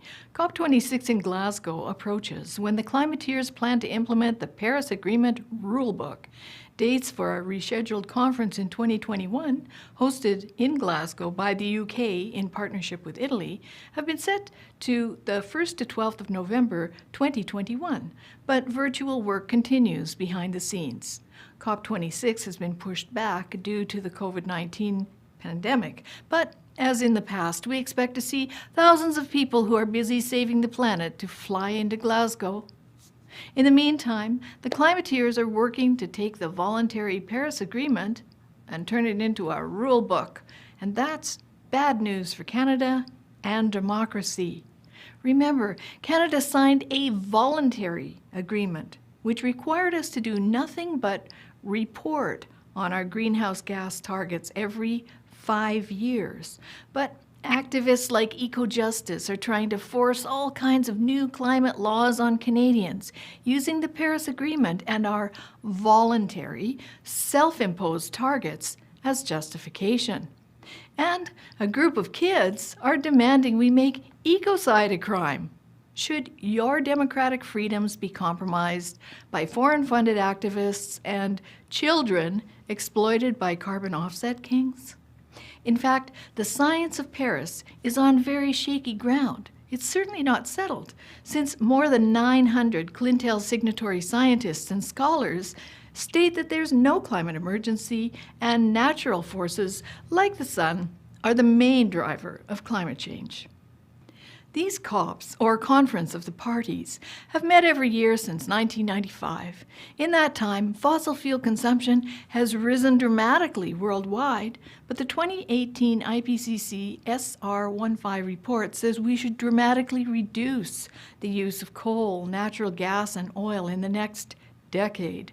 This is where the non-scientists like Greta get the idea that we don't have time, when in reality we have lots of time. Just like the UN said in 1989, we only have a few years to save the planet. Well, meanwhile, let's all fly to another climate conference. But you should pay attention to this conference, because there's still a push to make a global carbon tax an international law. Before you agree to that, let's think about who would implement such a law. Who would be the objective judge? And what are the implications for Canadians, for democracy? Most of the world and most members of the United Nations are not democracies. None of the top 11 countries with oil reserves are Western-style democracies. None, except Canada and the US. And just as we've seen with the green trade war against Canadian pipelines and oil exports, how would little old Canada fare under a global carbon tax law? For instance, people love to say Canadians have the highest per capita GHG footprint in the world, but that's not true. Let's look at these statistics. Lots of places have 2 or 3 times our per capita emissions, and in Canada, we're only 37 million in the second largest, cold, vast country in the world. What of Denmark, a tiny country with a large commercial marine fleet? Just one of those container ships puts out the equivalent pollution of 50 million cars. But that doesn't count when their fleet of ships are at sea. Or how about Sweden? A tiny country of 9 million compared to Canada, runs on nuclear, so a very low GHG footprint. And Sweden can afford a carbon tax of $80 a ton. But does that apply to the IKEA empire that Sweden is so proud of?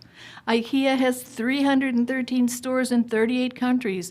All those goods didn't get there by walking. But hey, IKEA owns a wind farm in Alberta, so it's all good. Only Russia and Canada face similar challenges of vast distances, extremes of climate, and the need to transport essential goods thousands of miles in rain, snow, or freezing cold. But Canada pulled out of Kyoto in 2011 precisely because we would have had to pay countries like Russia $14 billion in penalties for not meeting our Kyoto GHG reduction targets, while they didn't have to meet any. Can you see where this is going?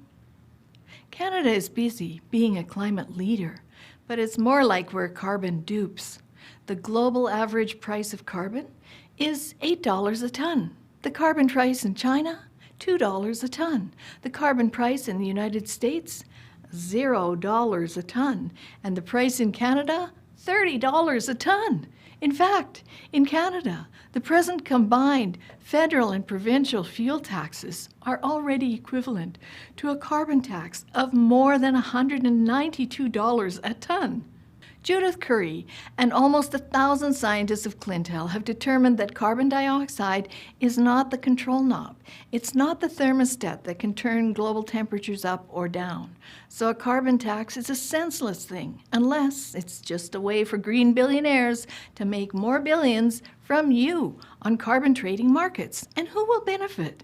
Countries with no environmental standards, white-collar criminals, international mafia, they've all been implicated in the illegal carbon trades because it's a virtual commodity. Like the emperor's new clothes, there's nothing there. Competitive fossil fuel interests could block us, tax us, and crush our democracy through CO2 coercion. We issued a report reviewing the faulty premises of the IPCC SR 1.5 report. Please read it. It's in plain language, and it will give you some ideas of smarter ways to take climate action and adaptation that won't put the world on a road to ruin. There's hope for a better world, and it starts with challenging the faulty premises of the carbon climateers. For Friends of Science Society, I'm Michelle Sterling.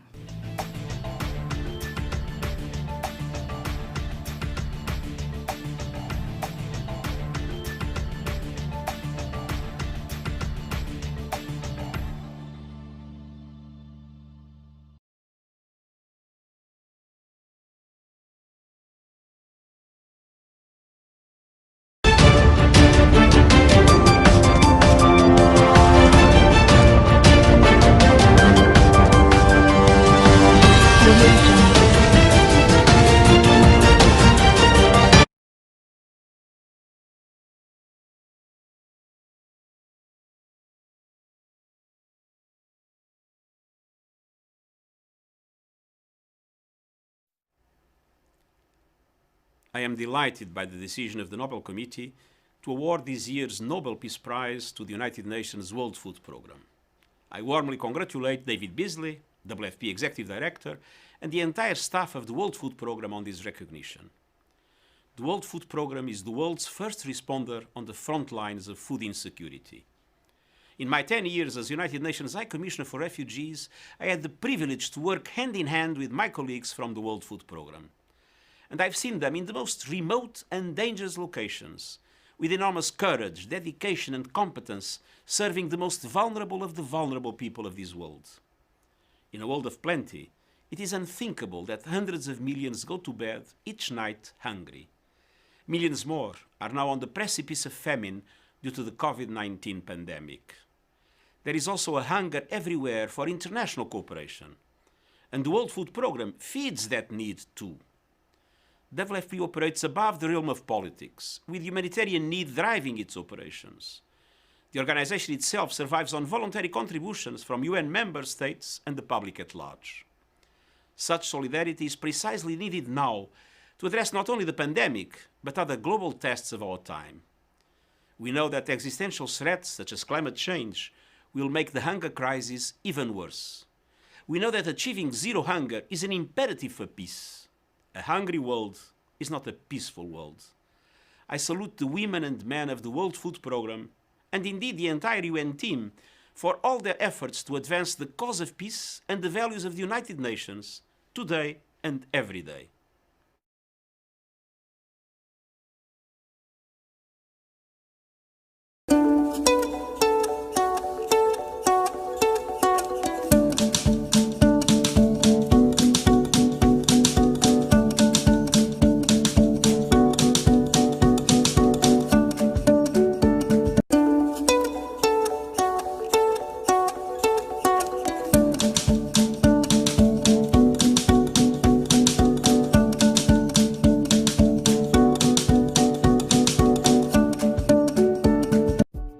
Canadians are living longer. In fact, you could spend more than 30 years in retirement. It's important to know how you'll fund it and how the Canada Pension Plan, CPP, retirement pension can help. If you worked in Canada between the ages of 18 and 70 and you paid into the CPP, you're eligible for the retirement pension. The more you worked, earned, and contributed, the more you'll get. The standard age to start receiving your retirement pension is 65, but you can choose to take it any time after you reach age 60. The later you take it, the more money you'll get each month. In fact, you could more than double your pension if you wait the 10 years until age 70. Once you start receiving your pension, it will give you monthly payments for the rest of your life. These payments increase each year with the cost of living. The CPP isn't meant to meet all your financial needs in retirement. It works with old age security to provide a modest financial base that you can build on with your savings and other income. So, how much will you receive from the CPP? You can get an estimate of what your monthly CPP payment will be through your My Service Canada account. You can also use the Canadian Retirement Income Calculator to get an estimate of your overall retirement income. For more information on the CPP and to apply online, visit canada.ca/CPP.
The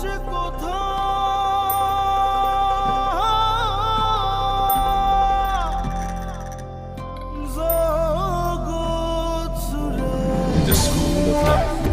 Life is about endless learning. Feel the vibe of the longest beach. Learn the power of inner strength.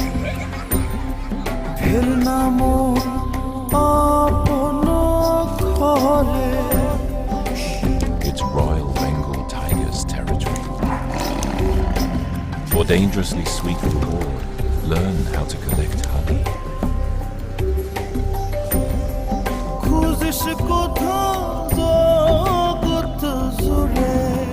Unlearn. Give yourself the surprise you deserve.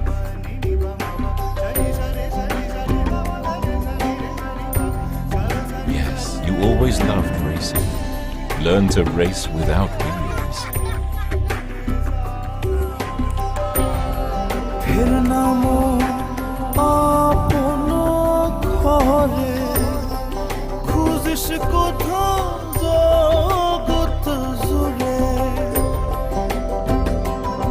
Here, every home is a school of celebration.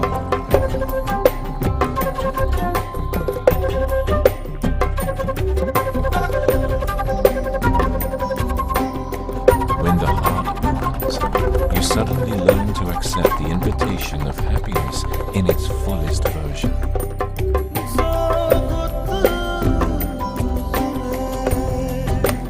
See how hope defeats all boundaries, and how meaning of inner silence revealed in words.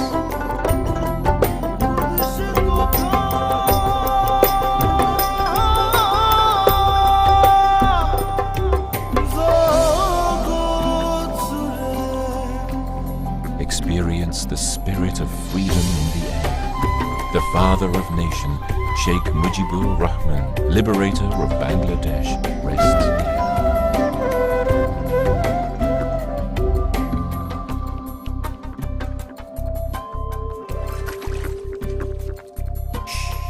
Silence.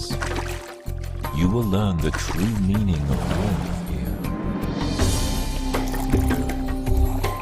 Every alley has a story that embraces.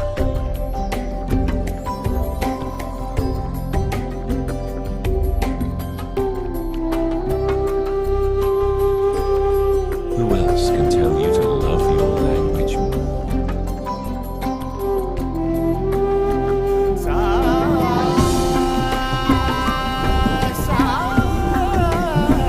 Feel the monsoon magic. Here, life happens.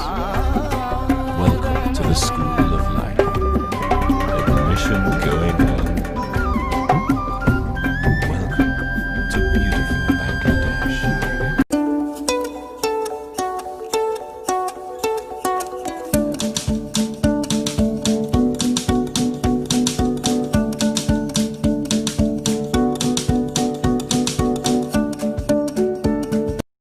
Hey Toronto! We know you care about our city and all of the people that live here. But lately, our city's been under threat from climate change. To protect our city and the things we love, we need to work together. You can help. The city can help. Everyone can help. But sometimes it's hard to know how you can play a role. These are 4 big things you can do to make a difference. 1. Reduce energy use at home, including the amount of energy needed to heat and cool your home. There are lots of big and small ways to do that, some of which will also help create local jobs and boost the economy. And there are many grants and incentives available to help you save money while you save energy. 2. Walk, bike, or take transit. These are the most climate-friendly ways to get around the city. Driving a low-emission vehicle or carpooling instead of driving alone will also help to reduce emissions. By doing these things, we can create a climate-friendly Toronto that's also cleaner, quieter, and healthier. 3. Minimize your waste, including food waste. A lot of energy goes into making and shipping every single item that you buy. Refuse, reduce, reuse, repurpose, and recycle as much as you can. Shop local. Buy only what you need and store food properly. 4. Finally, get involved in your community. The City of Toronto, many local community organizations, and neighborhood groups are all involved in climate action in Toronto. Get to know your neighbors. Get involved and contact us at Live Green Toronto if you want to learn more about how we can transform TO together. Defending our city from climate change doesn't require magic, just collective action. We all play a part, and together we can transform our city to be greener, healthier, more prosperous, and equitable for all. Let's transform TO together. Visit livegreentoronto.ca to find out more.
The planet's climate is changing. This is undeniable. Climate change presents a critical challenge for global food security. The men and women who produce our food, farmers, herders, and fishers, are hit the hardest by the consequences of climate change. Farming communities need to build their resilience and ability to adapt to changing climate in a way that they can feed a growing population without further depleting our precious reserves of soil and water. This is why we need climate-smart agriculture. Climate-smart agriculture is not a new technique. It is an approach to identify production systems that can best respond to the impacts of climate change and to adjust these systems to suit local environmental conditions now and in the future. This approach can help transform agricultural systems to support sustainable development and food security in a changing climate. It's about increasing sustainably production and incomes, adapting and building resilience to the impacts of climate change, and wherever possible, reducing greenhouse gases. We can make climate-smart agriculture a reality. These are the ingredients we need. Expand the evidence base. Policymakers need to know the current and projected impacts of climate change and just how vulnerable the agricultural communities and ecosystems really are. Improve policies. People working in many different fields, agriculture, climate change, food security, and land use need to collaborate. Work together on supportive policies and plans, taking into account the entire landscape. Support and empower local institutions. Local institutions are needed to develop capacities and motivate men and women farmers. This way, they can adapt their practices and plan together the best way to do climate-smart agriculture. Combine financing options in a new way. We need to bring together financing sources that target agriculture and climate change.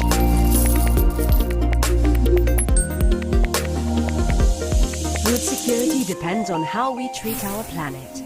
Let's make sure our agriculture is productive and sustainable for generations to come.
Thank you very much. As my colleague, Mr. Barrett, and I will share with you today, Justin Trudeau carried out a massive cover-up again last week. His MPs engaged in dozens of hours of filibusters, preventing the Ethics and Finance Committees from getting at the truth. We're in a pandemic, and here is Justin Trudeau blocking the work of our parliamentary committees, preventing the Finance Committee from addressing the fact that we have the highest deficit in the G20 and the highest unemployment in the G7. Our MPs in the Finance Committee should be working on that, but instead, Trudeau is blocking that work, preventing it from happening in the first place, so that he can continue a filibuster to cover up scandal documents. We as Conservatives are going to continue to work to bring these documents public, to get answers to the unanswered questions, and to establish an anti-corruption committee that can focus on getting to the truth. Remember, Justin Trudeau personally intervened to give a $500 billion grant to a group that had paid his family $500,000. Now he's trying to cover up the truth.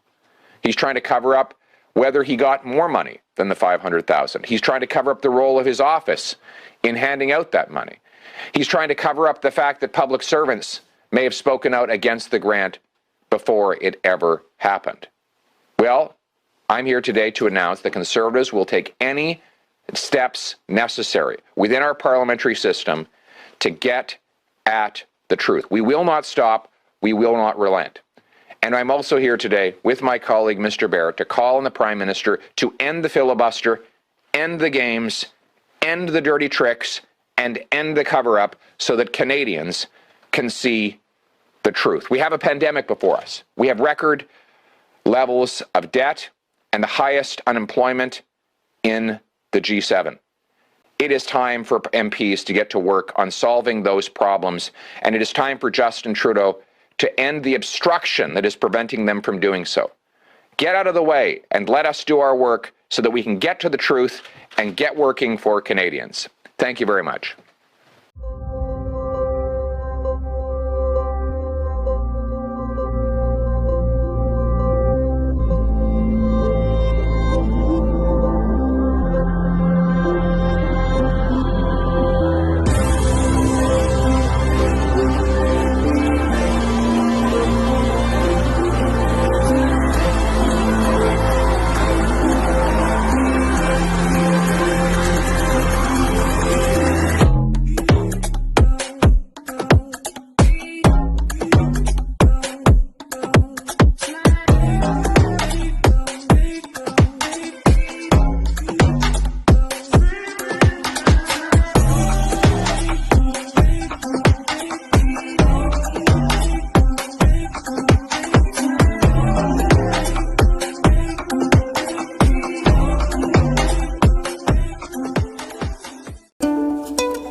Hey guys, Shay Elliott from the blog The Elliott Homestead, and due to popular demand, I have to take you guys through my root cellar. We have been working so hard in the gardens and on the farm to fill our root cellar with all of this food for seasonal eating going into winter. And this is kind of the time of year where we get to celebrate all of that work because you see things start to pile up in the larder. And I know this might not be exciting for everybody, but if you're growing some of your food, I'm sure this is really exciting for you. We get lots of specific questions about what we grow and how we store it and what we stock up on. So I'm going to try to do my best in this video to walk you through our root cellar, show you what we keep down here and how we store it, and hopefully that'll help you as you begin storing food yourself for eating in winter. So this big rack we keep for our extra food storage. And no, I don't make everything from scratch, which is why a lot of this stuff is here. I store up on bulk items from Azure, things like dried beans and some dried fruits that we don't grow here ourselves. Like you have some extra garlic up here, some rice, steel cut oats, and that kind of a thing. I also keep Jovial boxed pasta on hand for days that I don't want to be bothered to make pasta. So that's kind of my top shelf there, some of those dried goods. We get asked about pests a lot, and yes, we do battle pests. So one of the reasons I keep them up on the top shelf is to keep mice away. You'll notice that these are all smaller bags, but if I'm buying like a 25 or 50 pound bag of something, I put it in Ziploc bags and either store it in the freezer or store it in the cold room because the little, what are they called? The little weevils, you know, those kinds of things, those will get into them. So these are all freshly sealed bags. Once they're open, they'll be stored in the cold room. This next shelf down here is kind of our tea and condiment shelf. We also have some homemade vinegars going here. So you can see we have a plum vinegar, an apple vinegar, and then there's a pear vinegar behind it. And if you've never made homemade vinegar before, you really should give it a try because all you need to do is fill a glass jar with some kind of fruit, and it could just be the cores and peelings of whatever fruit you want to make. Top it off with water, add a couple of tablespoons of a live vinegar. Bragg's is a really popular one that you can get at the grocery store that's live. And then add in a little bit of sugar or honey, and that's it. Then you just have to let it sit for about 6 weeks, and at the end, you'll have vinegar. And you can see mine are covered with just kind of this cheesecloth material, and the fruit flies really like it. But so long as they can't get inside, it won't bother it at all. Homemade teas is another thing that we stock up on throughout the spring and summer. So I keep this little section here for tea. This is some of our homegrown honey from our bees. And then this is just that gorgeous tea that we actually made together on a YouTube video a couple of months ago. So this has chamomile and mint and rose petals and bee balm and raspberry leaves. And I know I'm forgetting other stuff. But this is a great tea to have on hand for winter. Next to the tea section, we have our flavored salts, which is also something that we made together on a YouTube video. I'll be sure to tag it below in the notes. This is just a reminder that I have them here and that I should cook with them. So I've got a tarragon salt, a green garlic salt, and some of that really yummy Tuscan herb salt that we made. Below that is just a hodgepodge of baking things, different spices and extra baking powders and mulling spices and dried seaweed, extra peanut butter because I love peanut butter, some really fancy natural suckers that we got accidentally in our Azure order last month, and just a few baking supplies like that. If we go down a little further, apparently I was having a rough time the last time I did my Azure order because I stocked up on all kinds of crackers and cookies from Jovial, which is fine. These are great to have on hand for school days when we can't really stop to make something from scratch. And then of course, just extra olive oils, extra vinegars, ketchup, that kind of stuff. And then the bottom shelf is just for my ready-made Jovial beans that I keep on hand because I love them and I don't always want to soak my beans.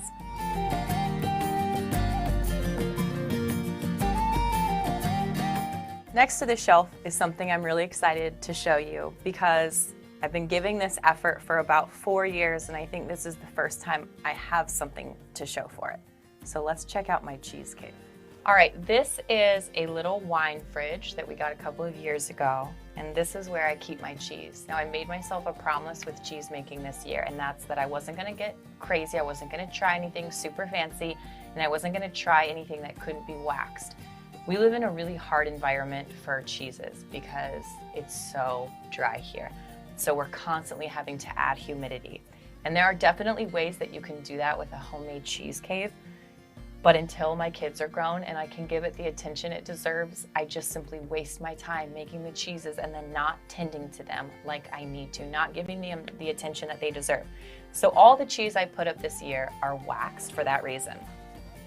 You'll also notice that I made fairly big blocks of cheese, and that's to help them keep some of their moisture, because the smaller the cheese, the faster it'll lose moisture. So when you make them a little bit bigger, they have a greater chance of turning out. So these are just different pepper jack. This is a pepper jack that will be ready to eat in just a couple of months' time. Again, with the Ziploc, I keep the cheeses in here so that it helps the cheese to retain as much moisture as possible. I leave them open so there's enough ventilation that nothing gets moldy or gooey. And every week I just have to come down here and flip the cheeses over. Most of them we won't be able to eat until December or January, which is hard to wait, but also think about how good that's going to taste. And this is preserved from late spring, early summer milk, which is when the grass is greenest, the cow has just calved, and so her milk is just flowing like crazy. And it's the perfect time for us to be making cheese because there is a lot of milk.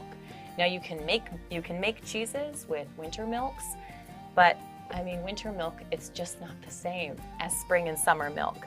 And so this is a time of year to really stock up the cheese cave and then spend the winter just enjoying it and using your milk for other stuff.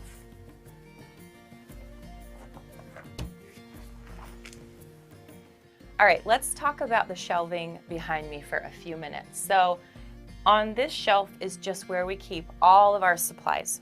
When you're cooking a lot of food from scratch and when you're eating seasonally, you're gonna use a lot of supplies, especially if you're putting up food from your farm.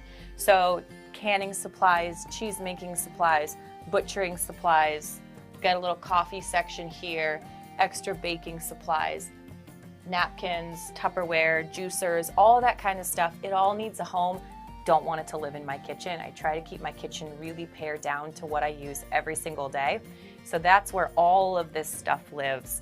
I try to keep it organized in these big plastic tubs that we use a lot when we butcher, because that way they get stored and it helps to organize stuff. This cabinet is a little bit more exciting. Oh, okay, besides the stock pots and stuff, I know that that's not exciting. But this is where we have stored all of our dried fruit. Now, I know this doesn't look like very much, but if you've ever dried fruit, you know how much effort goes into every single one of these jars. So this year we did dried apricots, dried cherries, dried pears, dried blueberries, and dried apples are still on the list, but we haven't done those quite yet. We also have our little home apothecary area down here. So this is that Outlander herbal salve. I didn't show you guys this. I'll leave a link down below to the post on my blog, but this is made with fresh herbs and flowers from the garden, and it's kind of a medicinal salve that you can use on rashes or bug bites, that kind of stuff.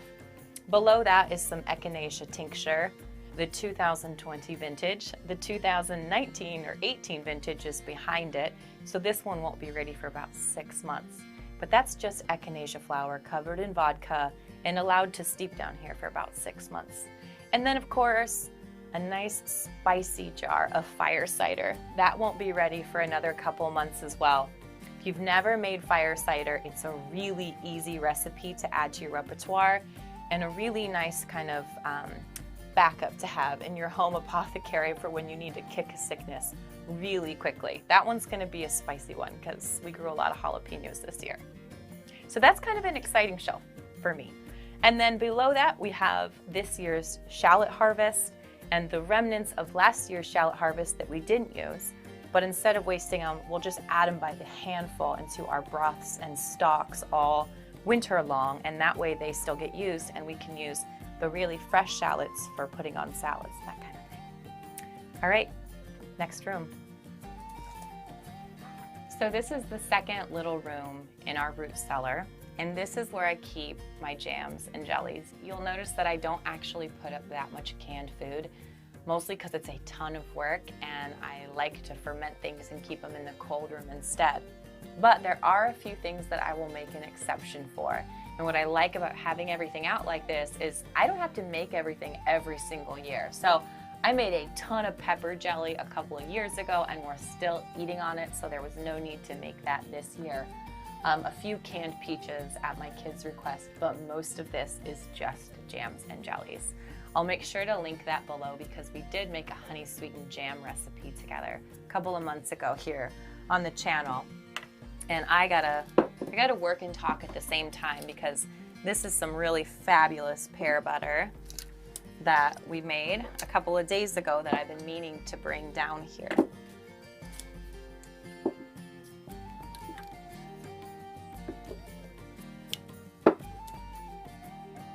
Really, this room just holds these jams and jellies other than the grow rack that's behind me. So this is where I keep my seedlings in the spring.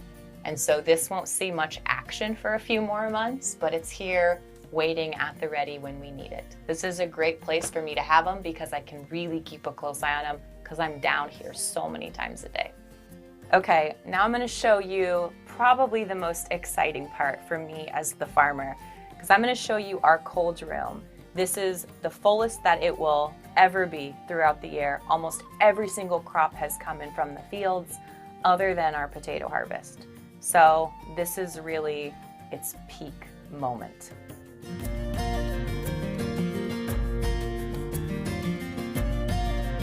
Ta-da!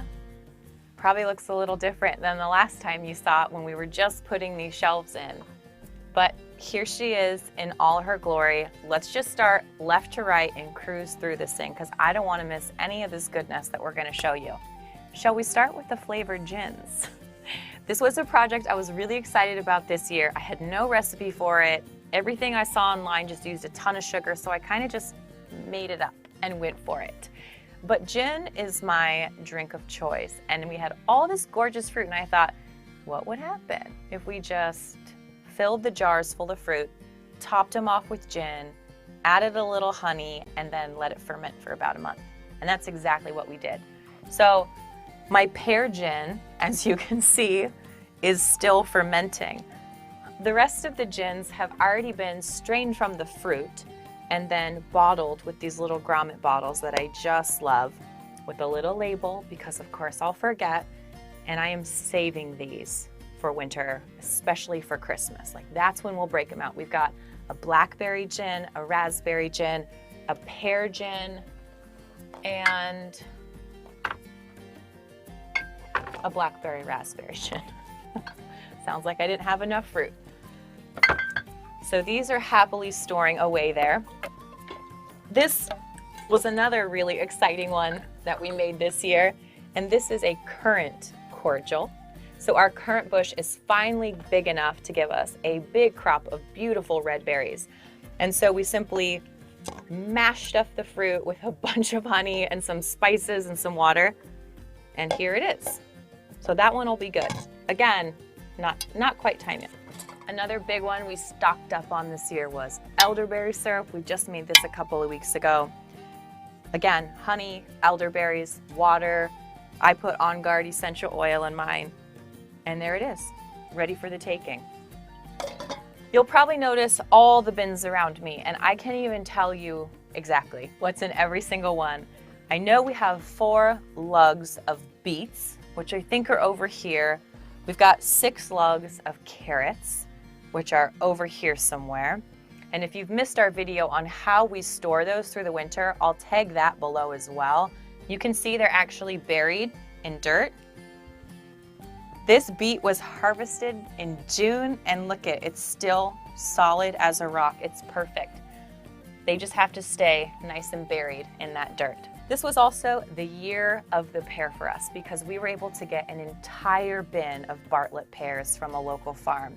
And so what we haven't turned into pear sauce or pear butter or dried pears or pear gin or pear wine has been just stored in here.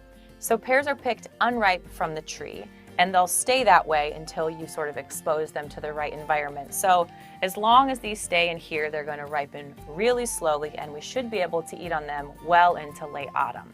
This bottom shelf here is where I keep all of my flowers. So remember I was telling you if I buy something big and in bulk, I put it in Ziplocs and store it in the cold room. Well, that's what this flour is. So I've got my regular flour, my einkorn flour, and so my baking supplies kind of live here on this bottom shelf. Right above that is my beautiful cabbage from this year's harvest. And these heads, just like this, just cut off and stuck in the cold room, will last all the way through next cabbage harvest. They'll start to look a little worse for the wear, but as long as you just take the outside leaves off, the inside will be totally fine. So this is a great way to have fresh veg all winter long. And this is a Copenhagen market cabbage, which is bred for storage. So make sure you get a storage cabbage if you want to do this in yours. I know it sounds like I'm making a lot of boozy drinks, but they're all just consolidated here in the cold room. This is an elderflower cordial that we made in the spring. So before the elderberries are formed, you have these gorgeous little white flower clusters that you can take, mix with lemon and honey and water and alcohol if you choose to, and make this yummy cordial. It tastes super light. It tastes like spring. I mean, plus the alcohol preserves it. So, you know, it all makes sense. Moving to this side of the cold room, this is where we keep all of our ferments and vegetables, which you can see here. So this is my fermented salsa. Again, this will keep all year long, though it never does because we'll eat it. Here are those gorgeous pack oil tomatoes that we made together a couple of weeks ago. That's all that there. These ones are just some sun-dried ones. So before I packed them in oil, I dehydrated them a little bit. That's all salsa. All salsa. There's some lard, a couple different types of roasted tomatoes. Then we get down into pickle territory, which is good territory. So here are those barrel pickles that, again, we made together. We've made a lot together this year, haven't we? So some of them I keep in glass jars. I also have 3 or 4 or 5 crocks full of pickles kind of surrounding the floor of the cold room. So they're around. Here's a roasted tomatillo salsa, also fermented, and then some green beans. Actually, those are yellow green beans that are preserved in vinegar, and I just love the sharpness of the vinegar. So those ones aren't fermented. More tomatoes back there, and of course, sauerkraut, the king of preserving vegetables. So this, we decided to do all of our purple cabbage this year as sauerkraut and make it extra spicy just for fun. So there's some chilies in all of them, but this, and it just looks pretty. It looks so pretty. So when you come down in winter and it's white and it's gray and horrible and soggy outside and you see a bright purple spicy cabbage, you just want to eat it. All the way to my left is those bins of carrots and beets and pears that I talked about. But there is one other exciting thing that I want to show you. A lot of you joined me on my Instagram stories a couple of weeks ago when I was showing you butchering our ducks and how we kind of follow through the culinary process of that throughout the day. Well, here is the final result of our duck confit. So we ended up with 5 containers, and each of them has, how many, like 7 sets, I think, like a leg and thigh. Does that sound about right? So you can see they're completely submerged in the fat here. You can kind of see sections of them there, although I just tore some of it off when I opened it. But what you can do is just take this out, bring it to room temperature, scoop out your already cooked leg and thigh, and just enjoy it whenever you want some delicious meat. If I had to choose a very favorite meat in the entire world, it would probably be duck confit, especially homemade. So this is a fun one. This is like the gold of our refrigerator. This is what everybody wants. I know this can be a little overwhelming or a little exciting depending on where you're at, but let me simplify it for you with one question. What do you want to eat? If you don't want to eat duck confit, it would make no sense for you to put some up in your cold room. So think about that and explore it and have fun with it, because after all, this is your food storage. This is my food storage, and it should be reflective of the cook and of the people that are going to eat of it. So now is the time to completely celebrate that So break out your raspberry gin, slice open your cheese, and enjoy it because all that hard work is finally going to pay off.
you.